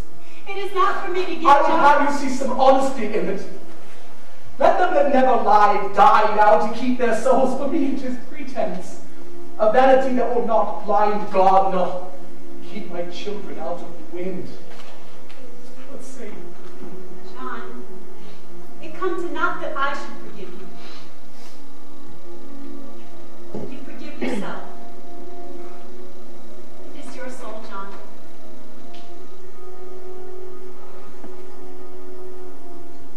Only be sure of this, for I know it now. Whatever you will do, it is good man doesn't. I have bred my heart this 3 months, John. I have sins of my own to count. It needs a cold woman to prompt luxury. Enough. Better you should know me, John. I will not hear anymore. I know you. You take my sins upon you. No, I take my own. I counted myself so plain, so poorly made, no honest love would come to me. Suspicion kissed you when I did. I never knew how I should say my love. Toward a cold house I kept.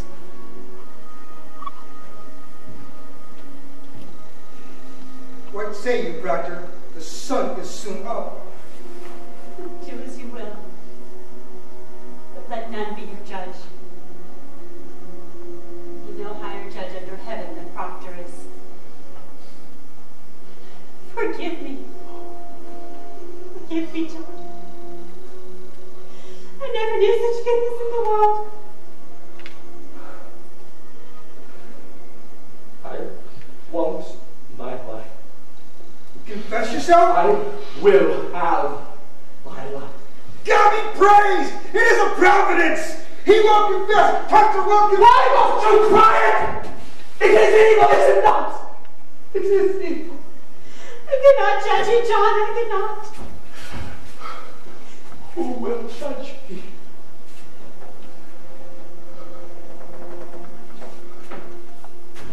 God in heaven.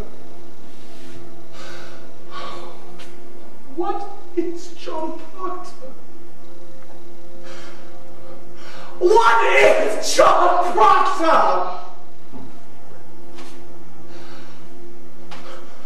I think it's honest. I think so. I'm no saint. Rebecca told like a saint. For me, it is fraud. I am not your judge, John. Would you ever give them this lie? Ted, would you ever give them this? You would not. It is evil. Good. It is evil, and I do it. Praise to God, man, praise to God. You shall be blessed in heaven for this. Now then, let us have it. Are you ready, Mr. Chief? I am. I must have been ready. Why, for the good instruction of the village, mister. This we shall post upon the church door. Where's the marshal? Where? Hurry! Hurry! Now then, will you speak slowly and directly to the point for Mr. Chief's sake? Have you seen the devil in your life? Come, man, there is light in the sky. The town waits at the scaffold. I would give out this news. Did you see the devil? I did. Praise God! When he come to you, what were his demand? Did he bid you to do his work upon the earth? He did. And you bound yourself to his service? Ah, Rebecca, Nurse, come in, woman. Ah, John, you're well then, eh? Courage, man, courage! Let her witness your good example that she may come to God herself. Now hear it, goody nurse. Say on, Mr. Proctor, did you bind yourself to the devil's service? Why, John. I did. Now, woman, you surely see it profit nothing to keep this conspiracy any further. Will you confess yourself with him? Oh, John, may God send his mercy. Say, will you confess yourself, goody nurse? Oh, why? It is a lie. It is a lie. How can I damn myself? I cannot. I cannot.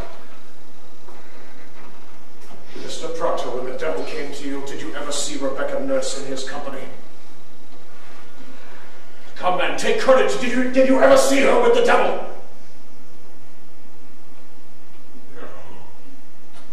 Did you ever see her sister, Mary Eastie, with the devil? No. No.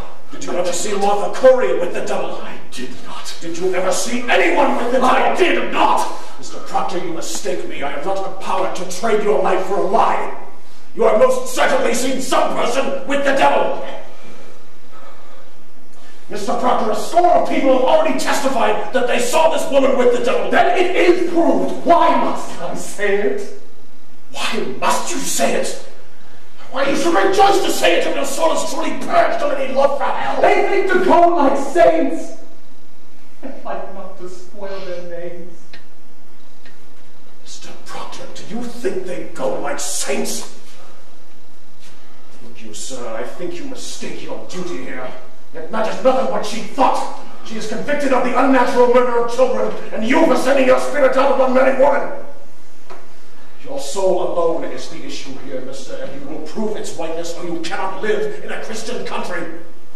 Will you tell me now what persons conspired with you in the I speak my own sins. I cannot judge another. I have no tongue for it.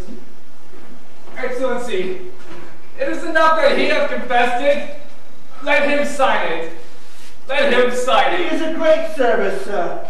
It is a weighty name. It will strike the village that he confessed. I beg you, let him sign it. The sun is up, Excellency. Come then, sign your testimony. Mr. Chief, take it to him. You have all witnessed it, is it not? You will not sign it? You have all witnessed it. What more is needed? Do you sport with me? You will sign your name or it is no confession, mister!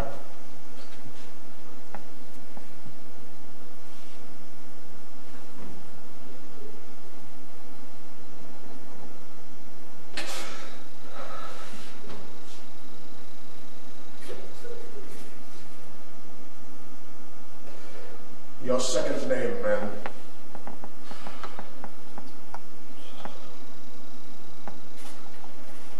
Praise be to the Lord! If you please, sir. No. Mr. Proctor, I must... No! I have signed it. You have seen me. It is done. You have no need of proof. Damn the village! God has seen my name on this. It is enough. Oh, sir, it is not enough. You came to save my soul, but you not. I have confessed.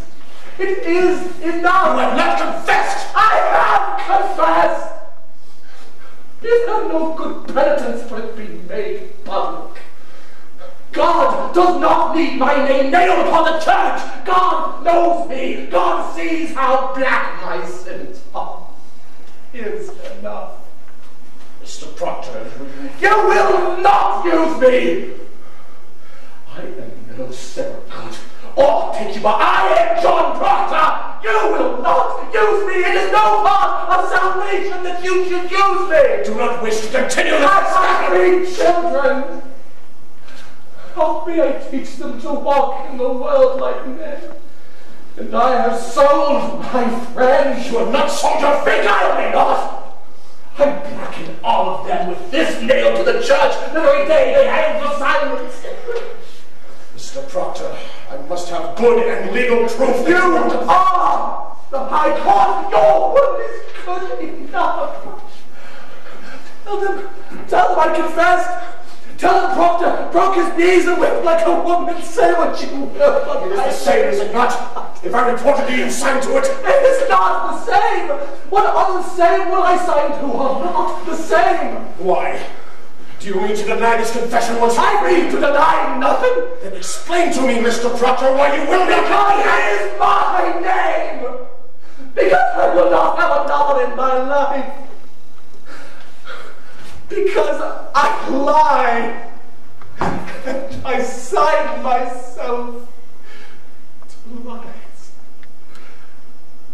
Because I am not well. The dust on the feet of them that hang. How may I live without my name? I have given you my soul. Leave me my name. Is that document a lie? If it is a lie, I will not accept it. What say you? I will not deal in lies, mister. You will give me your honest confession in my hand, or I cannot keep you from the rope. What way do you go, mister?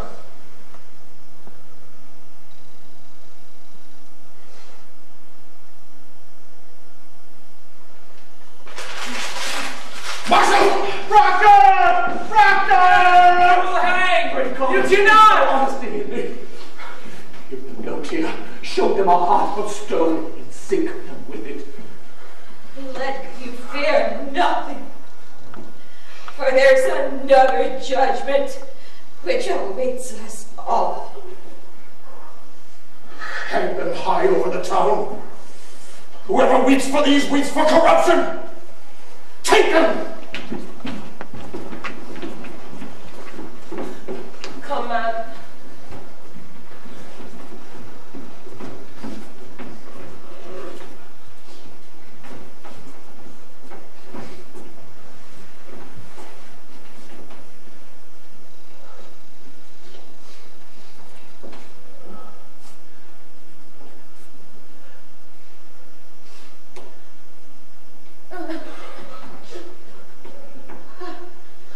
I've not yet had my breakfast, John. Go to him. Goody Proctor, there is yet time. Proctor! Proctor!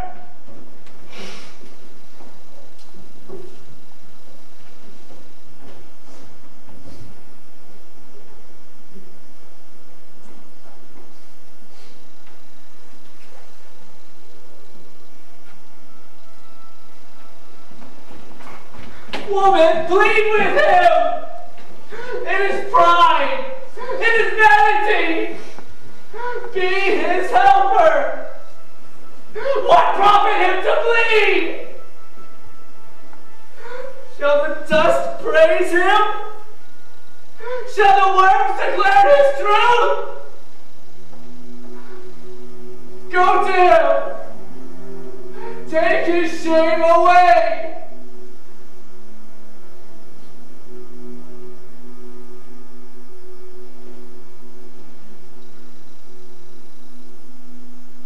He have his goodness now. God forbid I take it from him.